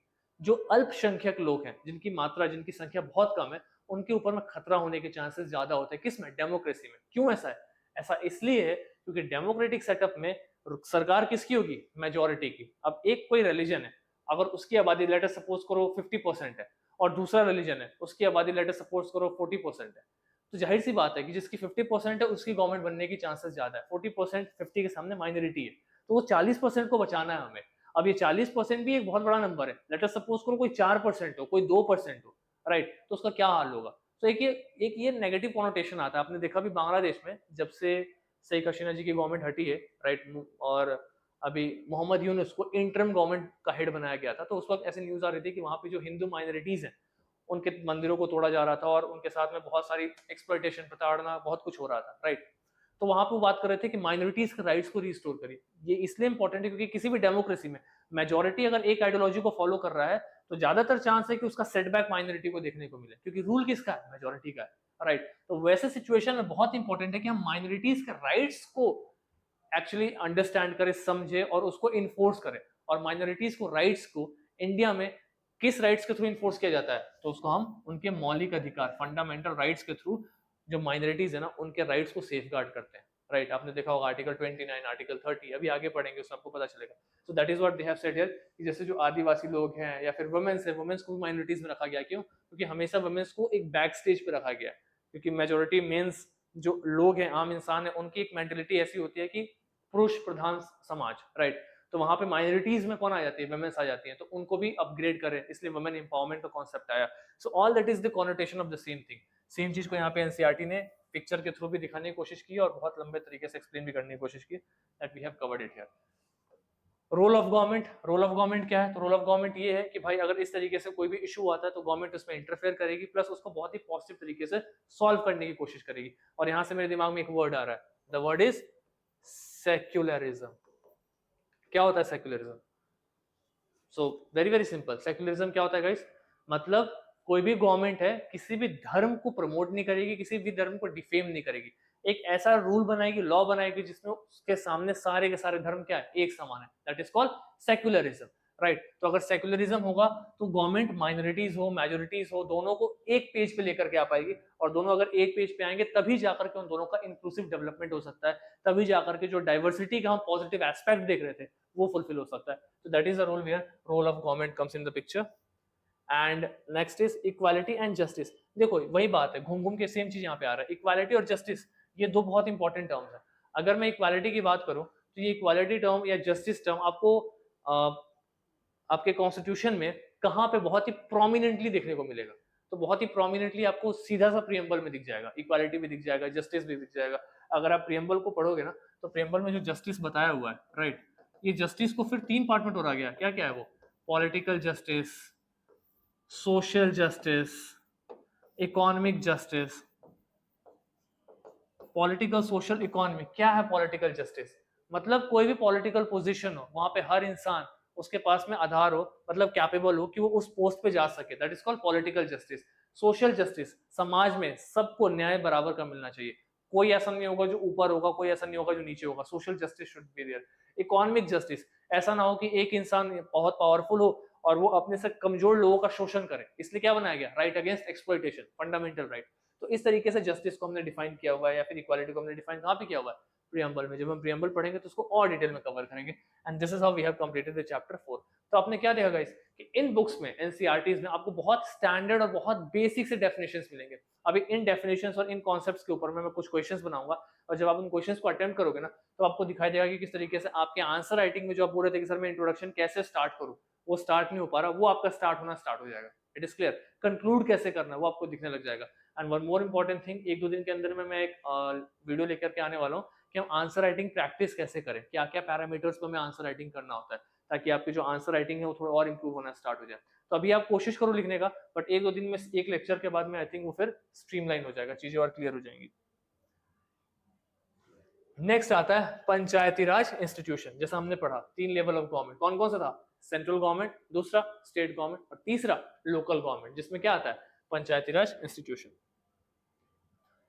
तो अगर हम पंचायती राज इंस्टीट्यूशन की बात करें तो जाहिर सी बात है वही सब कि पंचायती राज इंस्टीट्यूशन की क्यों जरूरत पड़ी, क्योंकि हमें लोकल बॉडीज में पावर को डिवॉल्व करना, लोकल बॉडीज के पास में शक्ति होगी वो खुद को रूल कर सके, ये बहुत इंपॉर्टेंट है। इसलिए हमें किसका इंपॉर्टेंस दिखाई दिया? पंचायती राज सिस्टम। अगर हम इसका बैकग्राउंड को देखें तो यहाँ से क्वेश्चन पूछा हुआ स्टेट पीसीएस में, इस सिस्टम को किस एक्ट के थ्रू स्टैब्लिश किया गया है? तो 73rd कॉन्स्टिट्यूशनल अमेंडमेंट एक्ट 1992। जिसके बाद क्या हुआ? जो पावर है वो डिसेंट्रलाइज हो गया, उसके और छोटे छोटे टुकड़े होने लग गए, जो कि सेंट्रल स्टेट के साथ साथ अब लोकल गवर्नमेंट्स जो कहां पे हैं, गांव में हैं, उनको भी पावर दे दिया गया। राइट, मतलब आप अपने हिसाब से उस पर्टिकुलर एरिया में रूल कर सकते हैं। कुछ सर्टेन पैरामीटर्स बना दिए गए कि इन इन एरियाज पे अब लोकल बॉडीज के पास में पावर है कि वो डेवलपमेंट स्केल पे कि गांव में क्या होना चाहिए, ग्राम पंचायत में क्या होना चाहिए, जिला परिषद में क्या होना चाहिए, किस तरीके का विकास करना है, वो इसमें इन्वॉल्व होंगे और उस लेवल का विकास वो बॉडीज करेंगे जहां पे नॉर्मल लोगों का कनेक्ट ज्यादा होगा। क्योंकि अगर आप देखो देश के स्तर पर, राइट, एक कोई बहुत बड़ा सा टनल बनाना है, राइट, तो जाहिर सी बात है कि you do not know lot of things about this tunnel, लेकिन आप एक गांव में रह रहे हो तो आपको पता है कि उस गांव में क्या प्रॉब्लम है। तो अगर गांव के लोगों के पास में पावर दिया जाएगा तो वो गांव की समस्याओं का समाधान कर सकते हैं। इसी पर्पज से पंचायती राज सिस्टम का स्टार्ट किया गया। कहां पे? 73rd कॉन्स्टिट्यूशनल अमेंडमेंट एक्ट 1992 में। एक और इंपॉर्टेंट है बलवंत राय मेहता कमेटी, बहुत ज्यादा इंपॉर्टेंट है। एक्चुअली एक ऐसी कमेटी थी जिसने सबसे पहली बार बताया कि हम जो सिस्टम बनाएंगे इसमें हम 3 लेवल में पावर को डिसेंट्रलाइज करेंगे। Right, that is Balwant Rai Mehta committee. वो कौन कौन से लेवल है, विल डिस्कस इट नाउ। देखो 3 लेवल कौन कौन से? ग्राम पंचायत, और फिर पंचायत समिति, right, this is gram panchayat जो गांव के स्तर पे, पंचायत समिति जो गांव से ऊपर उठ के क्या है, ब्लॉक्स, और उसके बाद में तीसरा कौन सा है, जिला परिषद। कौन सा गाइस? जिला परिषद, जो किस लेवल पे है, डिस्ट्रिक्ट लेवल पे। मतलब हमने क्या किया हुआ कि पावर को 3 अलग अलग लेवल पर डिसेंट्रलाइज किया है। सबसे पहला ग्राम पंचायत, जैसा मैंने बताया, जो कहां पे, गांव के लेवल पे, विलेज लेवल पे, बहुत बेसिक, कहते हैं इसको कि स्मॉलेस्ट माइलस्टोन, एकदम छोटा सा जहां से शुरुआत हुई है किसकी, पावर डिसेंट्रलाइजेशन की, कहां पे, पंचायती राज सिस्टम में। तो वो स्टार्ट हुआ है ग्राम पंचायत से। ग्राम पंचायत के बाद में पंचायत समिति। पंचायत समिति दूसरे लेवल पे आता है जब कुछ गांव एक साथ मिल करके क्या बनाते हैं, ब्लॉक्स बनाते हैं। ब्लॉक, ब्लॉक जैसे आपने सुना होगा, ब्लॉक लेवल पे क्या होता है, block development officer, BDO appoint किए जाते हैं। राइट, और तीसरा जिला परिषद। कौन सा होता है गाइस? जिला परिषद। इसके नाम से आपको दिख रहा है जिला, किस लेवल की बात कर रहे हैं हम, डिस्ट्रिक्ट लेवल की बात कर रहे हैं। यहाँ पे गवर्नमेंट की तरफ से एग्जीक्यूटिव ऑर्गन में कौन काम करता है, डिस्ट्रिक्ट मैजिस्ट्रेट, यहाँ पे ब्लॉक डेवलपमेंट ऑफिसर। राइट, तो मतलब ये अलग अलग 3 तरीके के ऐसे सिस्टम को डिसेंट्रलाइज किया गया कि पावर गांव स्तर पे भी हो, पावर ब्लॉक के स्तर पे भी हो, और पावर जिले के भी स्तर पे हो। अब ग्राम पंचायत में, पंचायत समिति में, जिला परिषद में इलेक्शन का क्या प्रोसेस है, कितने टाइम तक लोग रहेंगे, कौन कौन इलेक्ट हो सकता है, क्या क्या प्रोविजंस है, एक बार आपको जाकर के इसको देखना होगा। इसको बेसिकली हम और थोड़ा डेप्थ में पढ़ेंगे कब, जब अपनी एनसीईआरटीज के अलावा 11th-12th के एनसीईआरटीज प्लस हम लक्ष्मीकांत को कवर अप कर रहे होंगे। लक्ष्मीकांत में थोड़ा सा ज्यादा डिटेल में दिया हुआ है, मैंने बहुत बेसिक लेवल पे यहाँ पे बताने की कोशिश की हुई है, बट स्टिल जिला परिषद कहाँ पे है ये, तो ये एक्चुअली में हाईएस्ट टियर है किसका, पंचायती राज सिस्टम का, जो कि डिस्ट्रिक्ट लेवल पे आता है, जैसे कि मैंने बता दिया। इससे कुछ कंपोजिशन है और कुछ फंक्शंस है। अगर आप इन सभी के फंक्शंस को देखेंगे ना, राइट, ग्राम सभा कहाँ पे, corner stone of Panchayati Raj system, कहाँ पे, विलेज लेवल पे, जहां हर आदमी जो 18 साल के ऊपर है प्लस उसके पास वोटर आईडी है तो वो वोट कर सकता है। तो इस तरीके से ग्राम पंचायत के पास में पावर है, उसका कंपोजिशन देखा गया है। या फिर आप ग्राम लेवल पे देखो इसके फंक्शंस है, जिला स्तर पे इसके फंक्शंस देखो, या फिर आप ब्लॉक के स्तर पे इसके फंक्शंस देखो, आपको दिखाई देगा कि सेम काम को अलग अलग लेवल पे अलग अलग बॉडीज कर रही है। जैसे आप देखो कौन कौन से काम कर सकते हैं। मनरेगा आपने देखा होगा, मनरेगा में क्या होता है, 100 डेज का काम दिया जाता है बेसिक लेवल पे, कोई ऐसा काम जिससे इंफ्रास्ट्रक्चर डेवलप किया जाए उस एरिया में, रोड बनाना। तो कुछ गांव के लोग हैं उनको 100 दिन का रोजगार दे दिया गया और उनको डेली बेसिस पे कुछ रुपया मिल रहा है ऑन अ रूटीन बेसिस, और वो रोड बनाने में लगे हुए हैं, इंफ्रास्ट्रक्चर डेवलप कर रहे हैं, ब्रिज बनाने में लगे हुए हैं, राइट, लेबर का काम कर रहे हैं। और अब पहले के टाइम पे ना थोड़ा सा मनरेगा में ना क्या होता था, स्कैम के चांसेस होते थे। क्यों? क्योंकि पैसा कैश के थ्रू जाता था। अब गवर्नमेंट ने क्या कर दिया, सबके अकाउंट्स को लिंक कर दिया, सीधा पैसा उसके अकाउंट में जाएगा। अटेंडेंस लगा रहे हैं किसके थ्रू, आधार कार्ड के थ्रू। ये सब चेंजेस अभी रिसेंट में आए हैं किसमें, मनरेगा में। तो मनरेगा थोड़ा सा इंपॉर्टेंट है, इसको देख लेना, एग्जाम के लिए आ सकता है। सेम चीज यहाँ पे दिया हुआ बहुत सुपरफिशियल से लेवल पे। And same this is panchayat समिति। पंचायत समिति गाइस किस लेवल पे है, मैंने बता दिया था आपको, पंचायत समिति ब्लॉक्स के लेवल पे। So we have discussed here. जिला परिषद जिला के लेवल पे। So this is how we complete our chapter 5, right, which is very very important. तो हमने चैप्टर 5 में बेसिकली क्या देखा, तो हमने चैप्टर 5 में ये देखा है कि किस तरीके से पावर का डिसेंट्रलाइजेशन किया गया। गवर्नमेंट क्या है, गवर्नमेंट के कितने अलग अलग लेवल्स हैं, जो 3 अलग अलग लेवल्स है उसमें पंचायती राज सिस्टम क्या है, और पंचायती राज सिस्टम में पावर को फिर कैसे 3 अलग अलग लेवल्स पे डिवाइड किया गया, 3 टियर सिस्टम बनाया गया। और किसने इसको सबसे पहली बार बताया था, तो बलवंत राय मेहता कमेटी ने सबसे पहली बार रेकमेंड किया था 3 टियर सिस्टम पंचायती राज सिस्टम में, right. It is very very important, question बन सकता है यहाँ से, क्योंकि पंचायती राज सिस्टम में ना बहुत सारे ऐसे कमिटीज हैं, अशोक मेहता कमेटी, बलवंत राय मेहता कमेटी। तो मतलब ये बलवंत राय वाली कमेटी इंपॉर्टेंट क्यों है, क्योंकि सबसे पहली बार इसने बोला था कि 3 लेवल पे पावर को डिसेंट्रलाइज करना है, और यहाँ से स्टेट पीसीएस में बहुत बार क्वेश्चन पूछा हुआ है, राइट, 6 क्लास के एनसीईआरटी में दिया हुआ है। So now next is rural administration. देखो ये बहुत बेसिक सा चैप्टर है, रूरल एडमिनिस्ट्रेशन, अर्बन एडमिनिस्ट्रेशन। इन चैप्टर्स में ना मुझे खास करके एनसीईआरटी में कुछ खास नहीं मिला, तो मैंने इससे मिलता जुलता कंटेंट खुद तैयार किया जो कि आपके एग्जाम के लिए स्पेसिफिकली इंपॉर्टेंट हो सकता है। सबसे पहले तो उन्होंने रूरल एडमिनिस्ट्रेशन को समझाने की बात की, क्या हो सकता है रूरल एडमिनिस्ट्रेशन। तो जो लोकल लेवल पे ऑफिशियल्स है, जो गांव स्तर पे है, उस जगह को किस तरीके से एडमिनिस्ट्रेशन कर रहे, प्रशासनिक तरीके से देख रहे, वो पूरा पूरा रूरल एडमिनिस्ट्रेशन के अंदर में आता है। इसके की कंपोनेंट्स क्या क्या है, इसके की कंपोनेंट्स अगर आपको देखना है तो सबसे पहले क्या आएगा, पुलिस। मतलब रूरल लेवल पे सबसे पहले कोई भी इशू होता है तो सबसे पहले आप किसको याद करते हो, उस एरिया की लोकल पुलिस को, राइट। मर्डर हो गया, डकैती हो गया, चोरी हो गया, कुछ भी हो गया, तो आपको अगर वहां पे कोई भी इशू हो रहा है सबसे पहले आप पुलिस फोर्स को कॉल करोगे, वहां की पुलिस को बताओगे। तो सबसे बेसिक लेवल पे कौन वहां पे देख रहा है, पुलिस को देख रहा है, और वो क्या कर रहे हैं, तो वो लॉ एंड ऑर्डर को मेंटेन कर रहे हैं। वेरी वेरी इंपॉर्टेंट, क्यों, क्योंकि वो लोगों की सिक्योरिटी प्रोवाइड कर रहे हैं क्राइम को खत्म करके। क्राइम अगर आप खत्म करोगे तभी जाकर के आप लोगों के बीच में सिक्योरिटी प्रोवाइड करा सकते हो। This is what they have tried to said it here. उनके फंक्शंस बहुत बेसिक लेवल पे दिया हुआ है, इन फंक्शंस को आप यूज कर सकते हो अपने आंसर्स में। जब आपको पुलिस से रिलेटेड रिफॉर्म्स लिखने का आ जाए, एआरसी कमेटी से रिलेटेड कुछ आ जाए, you can quote this examples, right. Second is importance. क्या इंपॉर्टेंस है, as I said providing security to the people, लोगों का सुरक्षा देना। दूसरा लॉ एंड ऑर्डर मेंटेन करना। ये सब के सब किसके अंदर आ जाएंगे, इसमें आ जाएंगे, इसके इंपॉर्टेंस, राइट। दूसरा लेवल पे क्या आएगा पुलिस के बाद में, पटवारी। पटवारी कौन होता है गाइस, आपने बहुत बार सुना होगा। पटवारी एक ऐसा लोकल लेवल पे ऑफिशियल होता है जो जमीन का कारभार देखता है, राइट। उस जमीन में आपके ग्राम लेवल पे स्तर पे कौन सी जमीन किसके अंदर में आ रही है, उसका क्या इशू चल रहा है, विवाद चल रहा है, वो सब के सब किसके अंदर होता है, पटवारी के अंदर होता है। और ये पटवारी ही वो चैन तैयार करता है, जहां पे आप सुनो ना कि एसडीएम या फिर डीएम क्या कर रहा है, लैंड रिकॉर्ड्स की सारी चीज की इंफॉर्मेशन डिस्ट्रिक्ट मैजिस्ट्रेट के पास आती है। लेकिन क्या डिस्ट्रिक्ट मजिस्ट्रेट सीधा ग्राउंड पे जाकर के क्या क्या जमीन पे प्रॉब्लम चल रहा है, कितना रेवेन्यू जनरेट हो रहा है, उसका रिकॉर्ड तैयार कर रहा है, नहीं। अलग अलग लेवल्स पे ऑफिशियल्स है। डीएम के अंदर एसडीएम है, एसडीएम में फिर बाइफरकेट किया गया, जहां पे सबसे निचले स्तर पे कौन है, पटवारी है, जो कि उस पूरे के पूरे ग्राम स्तर पे, एरिया के स्तर पे जाकर के देखता है कि जमीन के रिकॉर्ड्स किसके अंदर कितने हैं और क्या इश्यूज चल रहा है। ये सब के सब पटवारीज में होते हैं। ये इसके कुछ बेसिक से फंक्शन है, आप इसको रीड कर सकते हैं। उसके ऊपर कौन है, तहसीलदार है, राइट। तो इसने क्या लिखा हुआ है, the tahsildar oversees the work of patwari. अब पटवारी जो ग्राम स्तर पे कर रहा है, उसको ऊपर में रिपोर्ट कौन कर रहा है, तहसीलदार कर रहा है। तहसीलदार के ऊपर कौन है, एसडीएम है, एसडीएम के ऊपर कौन है, डीएम है। तो पूरा का पूरा एक हायरकी है। ये पूरा का पूरा हायरकी क्या कर रहा है, ये पूरा का पूरा हायरकी रूरल एडमिनिस्ट्रेशन, ग्रामीण क्षेत्रों में प्रशासनिक कार्यों को करने में मदद कर रहा है। तो हमने क्या पढ़ा, सबसे पहले पुलिस है, उसके बाद क्या है, सेकंड लेवल पे हमने सेकंड लेवल पे पढ़ा, कौन थे सेकंड लेवल पे, पटवारी थे। थर्ड लेवल पे कौन है, तहसीलदार है। तो इससे आपको दिख रहा है कि किस तरीके से आप रूरल एडमिनिस्ट्रेशन कर रहे हो। तो अगर आपसे क्वेश्चन पूछ दिया गया कभी भी मेंस में रूरल एडमिनिस्ट्रेशन से रिलेटेड, राइट, सोसाइटी के पेपर में, तो आप in level of government setup को अटेम्प्ट कर सकते हो। पुलिस के बारे में मेंशन कर सकते हो, लोकल पावर्स क्या है पुलिस ऑफिशियल्स के, जो हमने भी स्लाइड में देखा, वो मेंशन कर सकते हो। मतलब आप देख रहे हो एक बेसिक सी किताब से इतने सारे डेफिनेशंस और कॉन्सेप्ट्स निकल रहे हैं जो क्लास 6 की एनसीईआरटी है। ये स्लाइड्स अगर आप एक बार देखोगे तो आपको इसमें बहुत सारे डेफिनेशंस मिलेंगे, और मैं कोशिश करूंगा कि इन डेफिनेशंस के ऊपर मैं कुछ मेन से क्वेश्चन बनाऊं जिससे आपका प्रैक्टिस और रिवीजन हैंड टू हैंड चलता रहे, राइट। फिर अगेन यहाँ पे तहसीलदार के कुछ कुछ फंक्शंस बताए हुए, वो तहसीलदार का इंपॉर्टेंस एक्सप्लेन किया गया है। Now coming to the next slide, the next slide is the new law. अब देखो ये न्यू लॉ क्या है, बहुत इंपॉर्टेंट है, बहुत ज्यादा।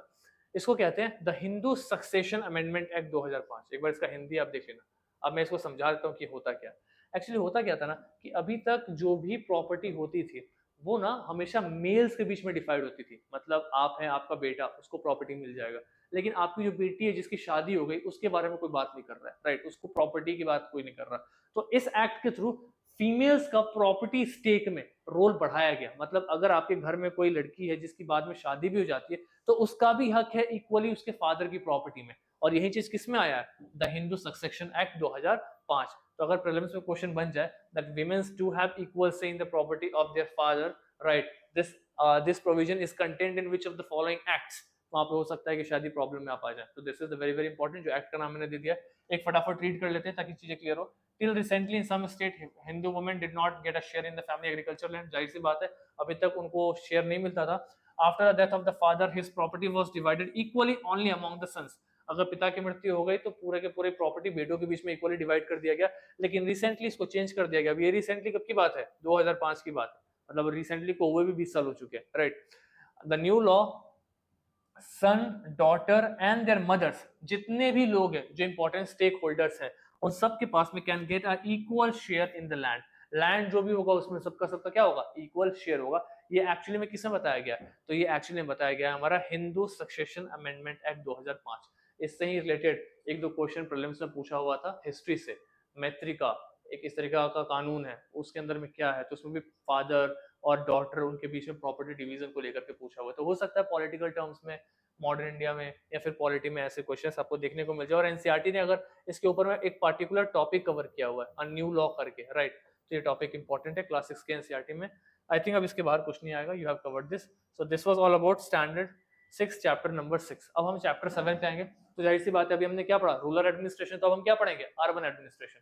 अर्बन एडमिनिस्ट्रेशन की बात करेंगे तो अर्बन लोकल बॉडीज के बारे में थोड़ा सा बताया हुआ है, ज्यादा नहीं बताया हुआ है, उसको डिटेल में आगे देखेंगे। बट यहाँ से आपको बेसिक डेफिनेशन और एक एक पूरा पूरा स्ट्रक्चर मिल जाएगा कि किस तरीके से चीजें चल रही हैं।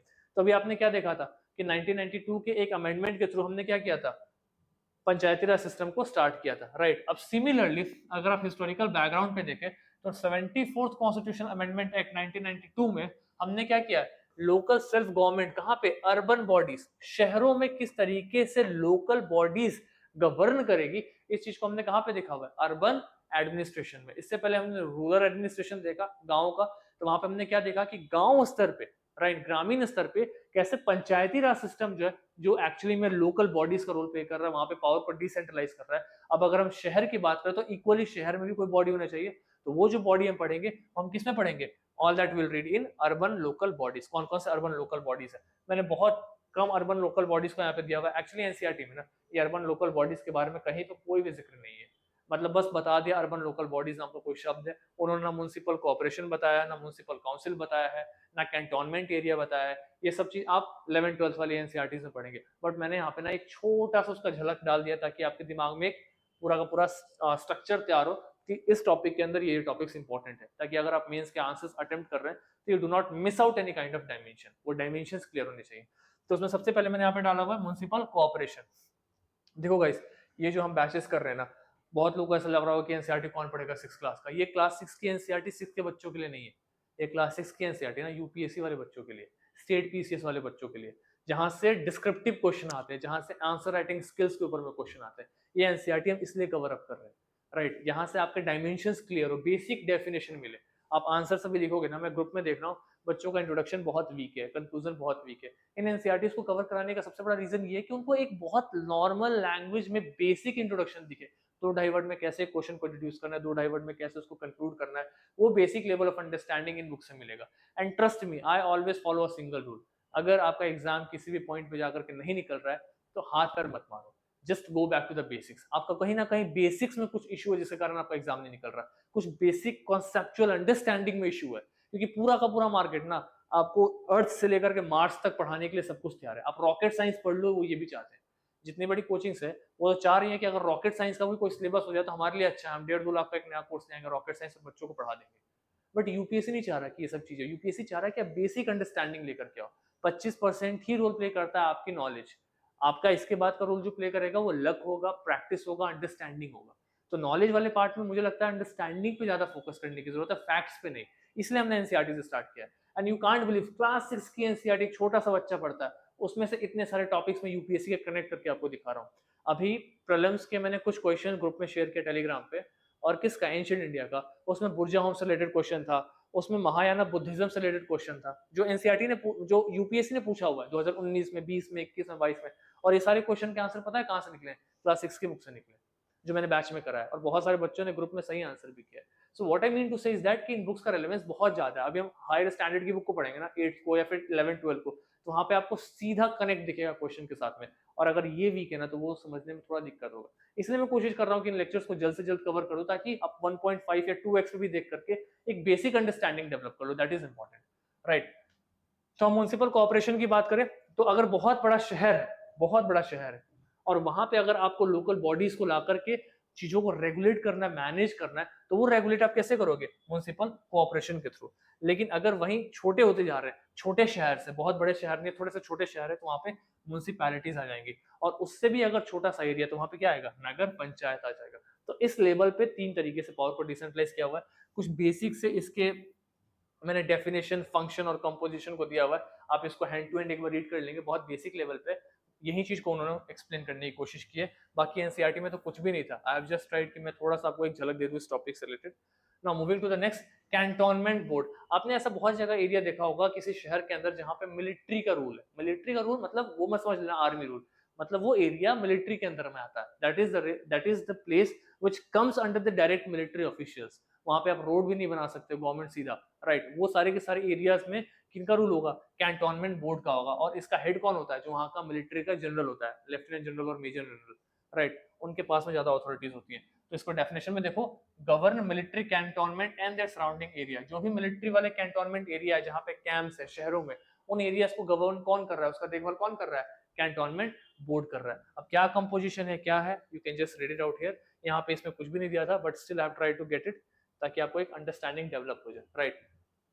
Service delivery, urban planning, revenue generation, public participation. Actually में ये वो चीज है ना जहां से आपके शहर का ना क्या हो रहा है, आपका शहर जो है उसका एडमिनिस्ट्रेशन डिफाइन हो रहा है। मतलब शहरों में आप देखोगे सर्विस डिलीवरी, जो अर्बन लोकल बॉडीज हैं, वो एक्चुअली में एसेंशियल सर्विसेज कौन सी? अर्बन लोकल बॉडीज में कौन कौन हो गए? म्युनिसिपैलिटीज हो गए, म्युनिसिपल कॉर्पोरेशन हो गए। ये आपको बहुत बेसिक सर्विसेज भी डिलीवर करते हुए नजर आएंगे। ये अर्बन प्लानिंग, शहर को किस तरीके से प्लान करके बनाना है, कौन सी चीज हमें कहाँ रखना है, अर्बन प्लानिंग पे भी ये काम करते हैं। इसके साथ साथ रेवेन्यू जनरेशन, कि हम किस तरीके से रेवेन्यू जनरेट करें, किस तरीके से लैंड एरियाज पे हम अपना रूल बना सके या फिर वहां से रेवेन्यू जनरेट कर पाए, ये सब के सब अर्बन लोकल बॉडीज देखते हैं। पब्लिक पार्टिसिपेशन कैसे बढ़ाए, लोग किस तरीके से हमसे आके जुड़े। तो जाहिर सी बात है, अगर 3 टियर सिस्टम है, पंचायती राज सिस्टम है, अर्बन लोकल बॉडीज है, तो इसलिए बनाया गया क्योंकि ग्रास रूट पे जो लोकल लोग हैं उनका पार्टिसिपेशन बढ़ सके। तो अगर आप अर्बन लोकल बॉडीज लेकर के आ रहे हो तो क्या होगा? पब्लिक पार्टिसिपेशन भी बनेगा। तो ये जो पॉइंट्स यहाँ पे मैंने दिए मैंने guys, these are straight points which are used in the mains examination. अगर आपसे पूछ दिया जाए कि what is the significance of urban local bodies, तो आप इन पॉइंट्स को एक दो एग्जांपल के साथ में एलाबोरेट कर सकते हो, आपका आंसर रेडी हो जाएगा, right. This is what I have given it here. ये again I am saying this was not given in the NCERT. यहाँ पे बहुत बेसिक लेवल पे 2-3 लोगों की कहानी बता के उन्होंने खत्म कर दिया था, बट स्टिल इस टॉपिक के अंदर में बेसिकली इतना तो हमें पढ़ना ही चाहिए। This is very very important. Next is implementation of government schemes, challenges in urban administration, financial constants. ये हम क्या पढ़ रहे हैं कि अर्बन लोकल बॉडीज का क्या क्या सिग्निफिकेंस है। सबसे पहला क्या है? Implementation of government schemes.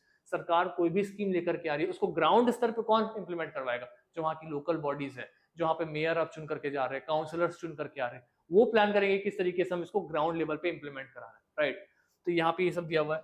Challenges, जो भी अर्बन एडमिनिस्ट्रेशन में चैलेंजेस है, उन चैलेंजेस को हमें सॉल्व आउट करना है। वहाँ पे पानी का इशू है, नाले नहीं है, लोग गिर जा रहे हैं, रोड टूटे हुए हैं, तो उन चीजों को वहाँ पे हम खत्म कर सके, अर्बन एडमिनिस्ट्रेशन बना सके, चैलेंजेस को खत्म कर सके। उन चैलेंजेस को खत्म करने में हमें पैसे की जरूरत है, पैसे की कमी हो रही है, तो उसका हम डिमांड स्टेट गवर्नमेंट के पास भेज सके। ये सबका सब काम किसका है? ये सबका सब काम है अर्बन लोकल बॉडीज का। ये सारे हमने सिग्निफिकेंस पढ़ा अर्बन लोकल बॉडीज का, राइट। अर्बन लोकल बॉडीज के कारण में क्या हो रहा है? रैपिड अर्बनाइजेशन, बहुत लेवल पर अर्बनाइजेशन भी बढ़ रहा है, right. Corruption and mismanagement, lack of skilled personnel, ये कुछ ना कुछ उसके नेगेटिव्स हैं कि अर्बन लोकल बॉडीज से कुछ नेगेटिव इफेक्ट्स भी हमें देखने को मिल रहा है, राइट। एक्सेसिव स्टेट कंट्रोल, अब जाहिर सी बात है हर चीज का दो साइड होता है, there is two faces of a coin, one head another tail. अगर आप अर्बन लोकल बॉडीज को बना रहे हो, राइट, ग्राउंड स्तर पर लेकर के आ रहे हो, तो जाहिर सी बात है कि आप स्टेट का कंट्रोल बढ़ा रहे हो, मतलब नीचे स्तर पे भी आप रूल्स रेगुलेशन का इंपोजिशन स्ट्रॉन्ग कर रहे हो। अगर आप ग्राम में कोई बॉडी को बना रहे हो तो ग्राम लेवल पे कोई कानून इंप्लीमेंट किया जाएगा, तो कोई ना कोई गवर्नमेंट बॉडी है जो उस कानून को बना के इंप्लीमेंट कर रही है। जो चीज पहले लोग बात करके कर सकते थे, अब उसको लॉ के थ्रू, रूल्स एंड रेगुलेशंस के थ्रू किया जा रहा है। मतलब कहीं ना कहीं हम वहां पे एक्सेसिव स्टेट कंट्रोल बढ़ा रहे हैं। एक कम्युनिटी को हम पूरी तरीके से क्या कर रहे हैं? स्टेट के कंट्रोल में ला रहे हैं। मतलब पहले ग्राम स्तर पे आपको कोई कानून बनाने की जरूरत नहीं थी, लोग आपस में बात करके उस चीज को कर सकते थे, लेकिन अब आपको वहां पे कानून बना करके उस चीज को इंप्लीमेंट करना पड़ रहा है, राइट। तो यहाँ पे क्या हो रहा है? एक्सेसिव स्टेट का कंट्रोल बढ़ते जा रहा है ग्राउंड स्तर पे, ये इसका नेगेटिव है। तो हमने इसका पॉजिटिव और नेगेटिव दोनों कवर कर लिया, right. So this is how we have completed this chapter. Now the next is rural livelihood. बहुत सा बेसिक सा चैप्टर है, कुछ खास इसमें इंपॉर्टेंट आपको पॉइंट्स नहीं मिलेंगे, बट वही है कि थोड़े पॉजिटिव और नेगेटिव्स मिल जाएंगे, सो उसको थोड़ा क्विकली कवर करेंगे। रूरल लाइवलीहुड के अंदर में क्या होता है? तो रूरल लाइवलीहुड आपको नाम से ही दिख रहा है कि किस तरीके से जो लोग गांव में रह रहे हैं उसकी जिंदगी कैसे चल रही है, उनके लाइफ में क्या क्या प्रॉब्लम्स आ रहे हैं, क्या क्या उनके मेजर सोर्स है लाइवलीहुड के। तो सबसे पहला क्या है? एग्रीकल्चर। जाहिर सी बात है, आप अगर अभी भी अपनी जीडीपी को देखो तो लगभग 16 से लेकर के 18% जो आपकी जीडीपी है वो कहाँ से आ रहा है? एग्रीकल्चर, खेती से आ रहा है आज के टाइम पे, और पिछले 5-7 साल से सेम आ रहा है, राइट। इसी के आसपास में परसेंटेज वेरिएबल करता है, कभी 15 हो जाता है, कभी 20, कभी 22, मतलब ऑन एन एवरेज अराउंड 20। तो ये क्यों हो रहा है? क्योंकि एग्रीकल्चर ही हमारा मेन सोर्स ऑफ इनकम है। किसके लिए? गांव के लिए। अगर गांव से एग्रीकल्चर आप हटा दो तो हमारा मेन सोर्स ऑफ इनकम गांव के लोगों के लिए खत्म हो जाएगा। तो यहाँ पे सबसे पहला लाइवलीहुड यही है। उसके कुछ चैलेंजेस है। चैलेंजेस में तो आप बहुत कुछ डाल सकते हो कि इरेटिक वेदर, वेदर कंडीशन इस तरीके के हैं कि कभी मानसून नहीं आया तो पूरा पूरा सूखा पड़ गया। Plus employment status, seasonal employment, एक मौसम में एक तरीके का आप अनाज उपजा पा रहे हो तो अगले मौसम में वो अनाज नहीं उपज पाया, तो एक ही सीजन के लिए आप एम्प्लॉयड हो, अगले सीजन में अनएम्प्लॉयड हो गए। ये एग्रीकल्चर का पार्ट है। बट आप एक बार इसको रीड करोगे पीपीटी को तो बहुत बेसिक लेवल में आपको इसी समझ में आएगा। डेयरी फार्मिंग, जाहिर सी बात है, दूध से रिलेटेड जितना भी बिजनेस है, डेयरी लेवल पे जो काम है कौन कर रहे हैं? गांव के लोग कर रहे हैं, राइट। गांव में डेयरी फार्मिंग बहुत चल रही है। फिशिंग, फिशिंग से रिलेटेड गवर्नमेंट के अलग अलग स्कीम्स भी है। एक कुछ मातस्य योजना करके फिशरमैन को लेकर गवर्नमेंट का एक स्कीम था, विच इज इंपॉर्टेंट, एक बार देख लेना उसको, राइट। इसी चीज को बहुत बेसिक लेवल पे एनसीईआरटी ने यहाँ पे कवर अप कराया हुआ है। So these are the dimensions. अगर आपसे क्वेश्चन पूछ देना कि क्या लाइवलीहुड है, तो आपको डायमेंशंस को पिक करना है। ये कोई हार्ड एंड फास्ट रूल नहीं है कि आप यही डायमेंशन लेकर के जाओ। ये तो एनसीईआरटी में दिया हुआ है तो मैं यहाँ पे लिखवा रहा हूँ, आप और भी कुछ एक्सप्लोर कर सकते हो। कंस्ट्रक्शन एक्टिविटी गांव के लोग को लेकर के, या फिर लोकल लेवल पे वो फेयर्स, मार्केट वार्केट में पार्टिसिपेट करते हैं।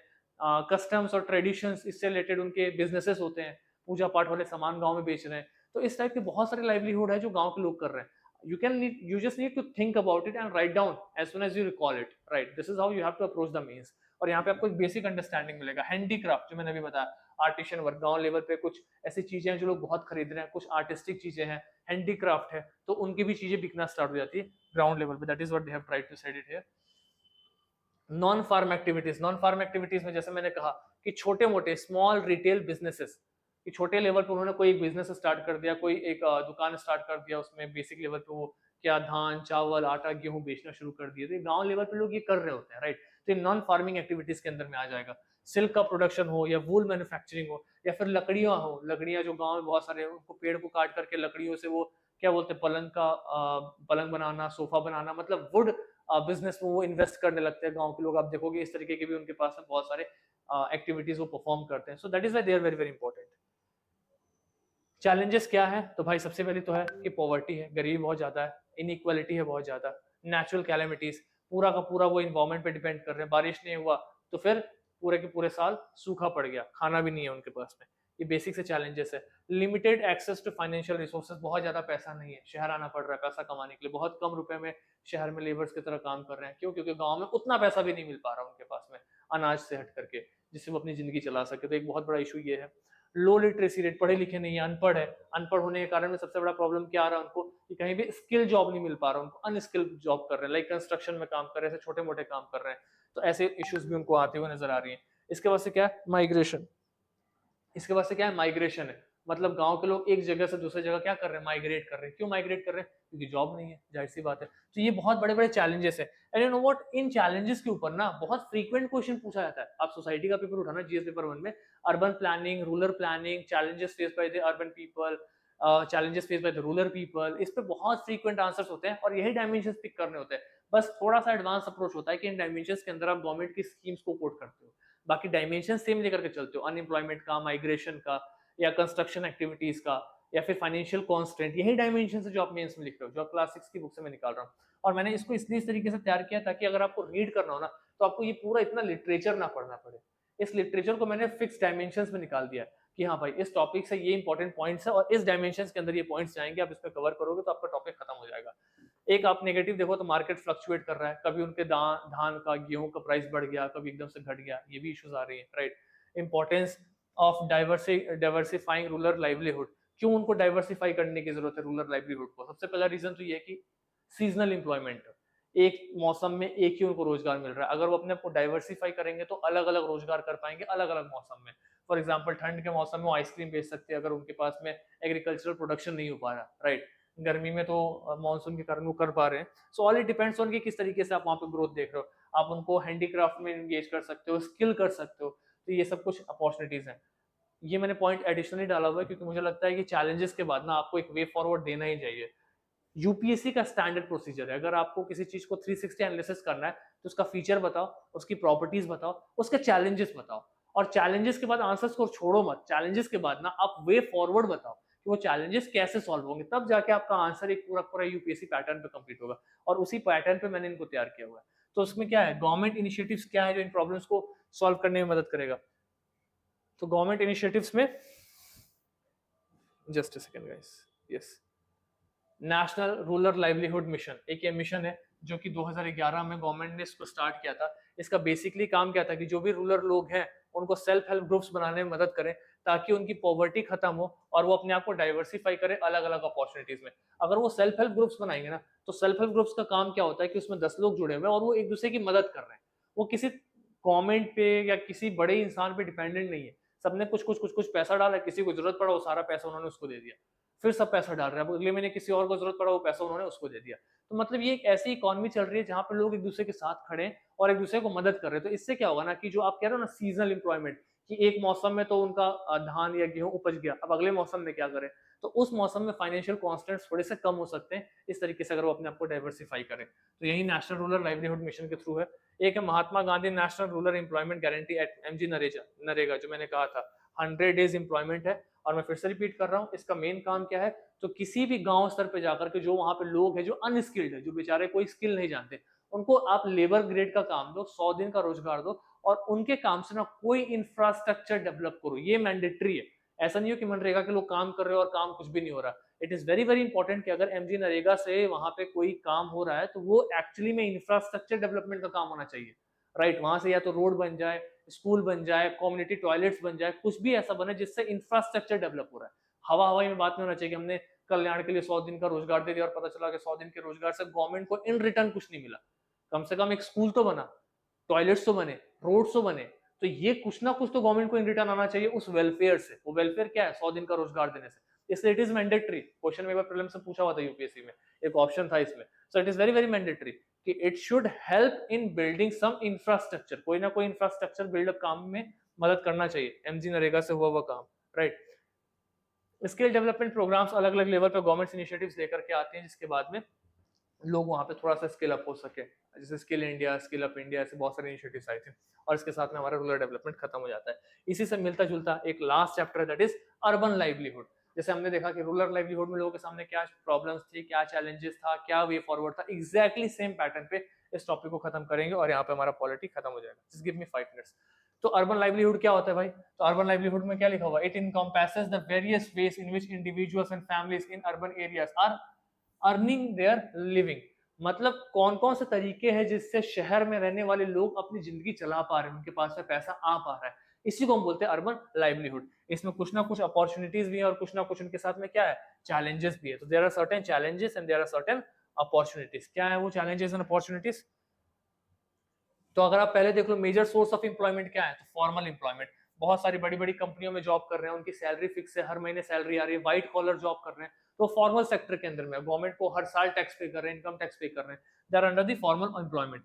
दूसरे इनफॉर्मल एम्प्लॉयमेंट। इनफॉर्मल एम्प्लॉयमेंट के अंदर में कौन कौन आ गया? कंस्ट्रक्शन में जो लेबर लगे हुए हैं, स्मॉल स्केल आर्टिशंस लगे हैं, जिनके बारे में एक्चुअली गवर्नमेंट के पास पूरा डाटा नहीं है कि इनका एम्प्लॉयमेंट स्टेटस कितना है, क्या रेवेन्यू जनरेट कर रहे हैं, कितना टैक्स पे कर पाएंगे, ये सब के सब इनफॉर्मल स्टेटस में।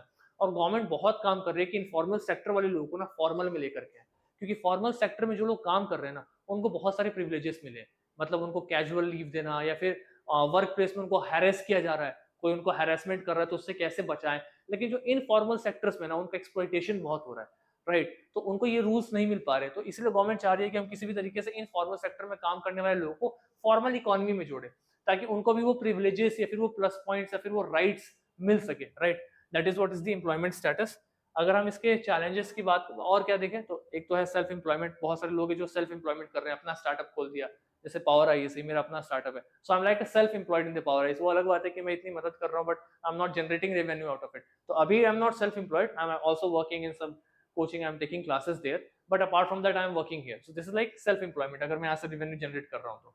Second is services sector. Services sector में आपको पता है बहुत सारी चीजें आ जाएंगी, हॉस्पिटैलिटी आ जाएगा इसके अंदर में, मतलब किस तरीके से आप हॉस्पिटैलिटी में चीजों को हैंडल आउट कर रहे हो, सर्विसेज प्रोवाइड कर रहे हो। और सर्विसेज में इंडिया नंबर 1 है पूरे वर्ल्ड में, आपको पता है सर्विसेज में हमारी इकोनॉमी सबसे ग्रो कर रही है, सबसे ज्यादा हम सर्विस प्रोवाइड कर रहे हैं। क्लिनिक्स हो गए या फिर एजुकेशन में हो गया, ये सारे सारे भी हम सर्विसेज दे रहे हैं। क्रिएटिव इंडस्ट्री, ये बहुत इंपॉर्टेंट है, पता है अगर आप मेंस में ये पॉइंट लिखोगे ना तो आपको एक एज मिलेगा, क्योंकि क्रिएटिव इंडस्ट्रीज अब बहुत ग्रो कर रही है। क्रिएटिव इंडस्ट्रीज में क्या क्या आ सकता है, जैसे यूट्यूब पे कंटेंट क्रिएशन हो गया, एआई पे एआई जनरेशन हो गया, राइट? अलग अलग सोशल मीडिया प्लेटफॉर्म पे अलग अलग तरीके से कंटेंट क्रिएट कर रहे हैं, तो ये सब के सब किसके अंदर आ जाएंगे? क्रिएटिव इंडस्ट्रीज के अंदर में आ जाएंगे। बहुत स्पीड में ग्रो कर रही है, एआई स्पीड में ग्रो कर रहा है, all they are the creative industries, right? Challenges क्या है? तो सबसे पहले तो रैपिड अर्बनाइजेशन। इतने मास स्केल पे अर्बनाइजेशन हो रहा है, पेड़ों को काटे जा रहे हैं कि आने वाले टाइम पे एम्प्लॉयमेंट तो बढ़ते जा रहा है, लेकिन उसके साथ साथ इन्वायरमेंट पे एक नेगेटिव कॉनोटेशन देखने को मिल रहा है। It is clear. तो इसी के साथ हम क्या देख रहे हैं? रैपिड अर्बनाइजेशन एक सबसे बड़ा नेगेटिव कॉनोटेशन है। दूसरा है अर्बन पॉवर्टी। ये बहुत इंपॉर्टेंट सा पॉइंट है। देखो, a significant portion of the urban population live below the poverty line. Many individuals working in informal sector struggle to meet their basic need due to low wage and lack of job security. यही चीज मैंने बताया आपको कि informal sector में जो लोग काम कर रहे हैं उनका शोषण इतना ज्यादा हो रहा है कि उन बेचारों के पास में बेसिक सैलरी लायक भी पैसा नहीं है। इतना भी पैसा नहीं आ रहा जिससे वो महीने का अपना गुजारा कर सके, जिसके कारण जब सर्वे होता है तो पता चलता है कि एक बहुत बड़ी आबादी है जो शहरों में रह रही है, जो बीपीएल है, बिलो पॉवर्टी लाइन है। शहर आने के बाद भी, माइग्रेट करने के बाद भी उनके पास में पैसा नहीं है कि वो बीपीएल से बाहर निकल पाए। क्यों ऐसा है? क्योंकि वो इनफॉर्मल सेक्टर में काम कर रहे हैं, वहां पे शोषण हो रहा है।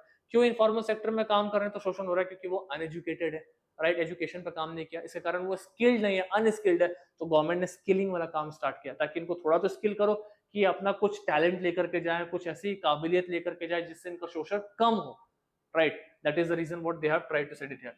इनफॉर्मल सेक्टर वल्नरेबिलिटी, मतलब जाहिर सी बात है इनफॉर्मल सेक्टर में ना आपकी लाइफ बहुत स्टेबल नहीं है, आपको पेंशन नहीं मिलने वाला है, आपको इंश्योरेंसेस बहुत कमी जगह पे मिलेगा, मतलब आपकी फैमिली के पास सिक्योरिटी नहीं है, social security.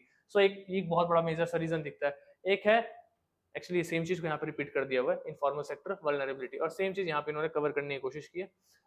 Skill gaps. Skill gaps क्यों है? क्योंकि भाई जो तुम पढ़ रहे हो आज के टाइम पे और जो तुम्हें काम करना है, इसके बीच में बहुत ज्यादा गैप है। आप शहरों में पढ़ा रहे हो कुछ और जब प्लेसमेंट में बच्चे जा रहे हैं तो उनको पता चल रहा है कि काम कुछ और करना है। तो ये स्किल गैप के कारण ना वो अपना रेवेन्यू नहीं जनरेट कर पा रहे, अपना पोटेंशियल नहीं यूज कर पा रहे, जितना उनका पोटेंशियल है उस हिसाब से उनका रेवेन्यू जनरेशन नहीं हो पा रहा, राइट? पोटेंशियल यहाँ तो रेवेन्यू नीचे ही लटका हुआ है। क्यों? क्योंकि जो पढ़ा उन्होंने और जो काम मिला करने को उसमें बहुत डिफरेंसेस है, इसलिए इसको क्या बोलते हैं? Skill gaps. These are very very very important dimension। In dimensions पे अगर आप अपने GS1 सोसाइटी के आंसर्स लिखोगे, let me tell you, या फिर आप ऐसे पे इन dimensions को यूज करोगे, you will get an edge।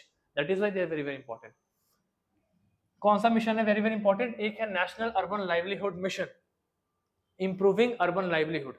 अगर आपको लाइवलीहुड, जो शहर में रहने वाले लोग हैं उनकी जिंदगी को इंप्रूव करना है, तो एक मिशन है नेशनल अर्बन लाइवलीहुड मिशन। इसको लॉन्च किया गया था 2013 में। किस चीज पे फोकस कर रहा है? It focus on organising urban poor into self help groups. जो भी शहर में रहने वाले गरीब हैं उनको सेल्फ हेल्प ग्रुप्स में ऑर्गेनाइज करना, सेल्फ हेल्प ग्रुप्स बनाकर के रहने देने का मौका देना, इसमें एक्चुअली में इनका बहुत बड़ा रोल है, जिसमें क्या कर रहे हैं, स्किल डेवलपमेंट पे काम कर रहे हैं, उनको एक्सेस दे रहे हैं, फ्री एक्सेस दे रहे हैं कि उनको पैसा मिल पाए या फिर वो सेल्फ एम्प्लॉयमेंट कर पाए. That is the reason why they are actually working on the development of people living in the urban areas. So with this mission, they are not just trying to take them to the formal economy, but also they are trying to ensure कि ये जितने भी लोग वहां पे रह रहे हैं उनका शोषण ना हो, एटलीस्ट उनके पास में बेसिक लेवल ऑफ अंडरस्टैंडिंग हो, कोई उनको उल्लू ना बना दे. राइट, इस टाइप के schemes government of India launch कर रही है. इसमें आप देख रहे हो कि बहुत सारे स्ट्रीट वेंडर्स हैं और बहुत सारे ऐसे लोग हैं उनको हम टारगेट कर रहे हैं ताकि हम उनको थोड़ा सा स्किल कर पाए. Right, and with this guys we have ended the chapter and we have ended the entire book of Indian polity. हमने पॉलिटी का लेक्चर खत्म कर दिया. नाउ गाइस जस्ट वेट, आप क्या करोगे, इसको एक बार फटाफट रिवाइज करोगे, इसमें जितने भी इंपॉर्टेंट पॉइंट्स हैं उनके नोट्स बनाओगे क्योंकि मेंस में ये काम आएंगे. And second important thing is, इसके बाद एक बार बुक्स के पेजेस पलट लेना ताकि थोड़ा सा कॉन्फिडेंस लेवल आपका बढ़ा रहे. हमने क्लास 6 की हिस्ट्री कंप्लीट कर लिया, हमने क्लास 6 का पॉलिटी कवर कर लिया. अब मैं सोच रहा हूँ 7th क्लास की हिस्ट्री स्टार्ट करने का, फिर 7th की पॉलिटी और 8 की हिस्ट्री, 8 की पॉलिटी, उसके बाद में हम ज्योग्राफी क्लास 6, क्लास 7, क्लास 8 एक बार में ज्योग्राफी तीनों क्लासेस की कवर करेंगे. राइट, तो will be starting standard 7 right now. And I just want you guys कि हमने जो भी यहाँ पे पढ़ा है इससे रिलेटेड क्वेश्चन मैं ग्रुप में डालूंगा, उस क्वेश्चन को आप अटेम्प्ट करें, उसमें पार्टिसिपेट करें and give your best shot. Trust me, पहला आंसर किसी का अच्छा नहीं होता, लेकिन जो 15 दिन लिखेगा ना उसी का आंसर इंप्रूव करेगा. So with this I would like to end this lecture. इस लेक्चर को यहीं खत्म करते हैं. इसमें जो भी मैंने इंग्लिश टर्म्स को यूज किए हैं थोड़ा सा गूगल कर लेना अगर आप हिंदी मीडियम के स्टूडेंट है तो. बाकी कॉन्सेप्ट्स को मैंने कोशिश किया है कि हिंदी में ही एक्सप्लेन करूं. कोई अगर ऐसा डाउट हो तो आप डबल एक्स पे देख सकते हैं या फिर आप टेलीग्राम चैनल पे मुझसे मैसेज में पूछ सकते हैं. I definitely help you guys. Right, so with this let's end the chapter here. So see you soon in some other lectures. Till then, take care. Thank you so much. Goodbye.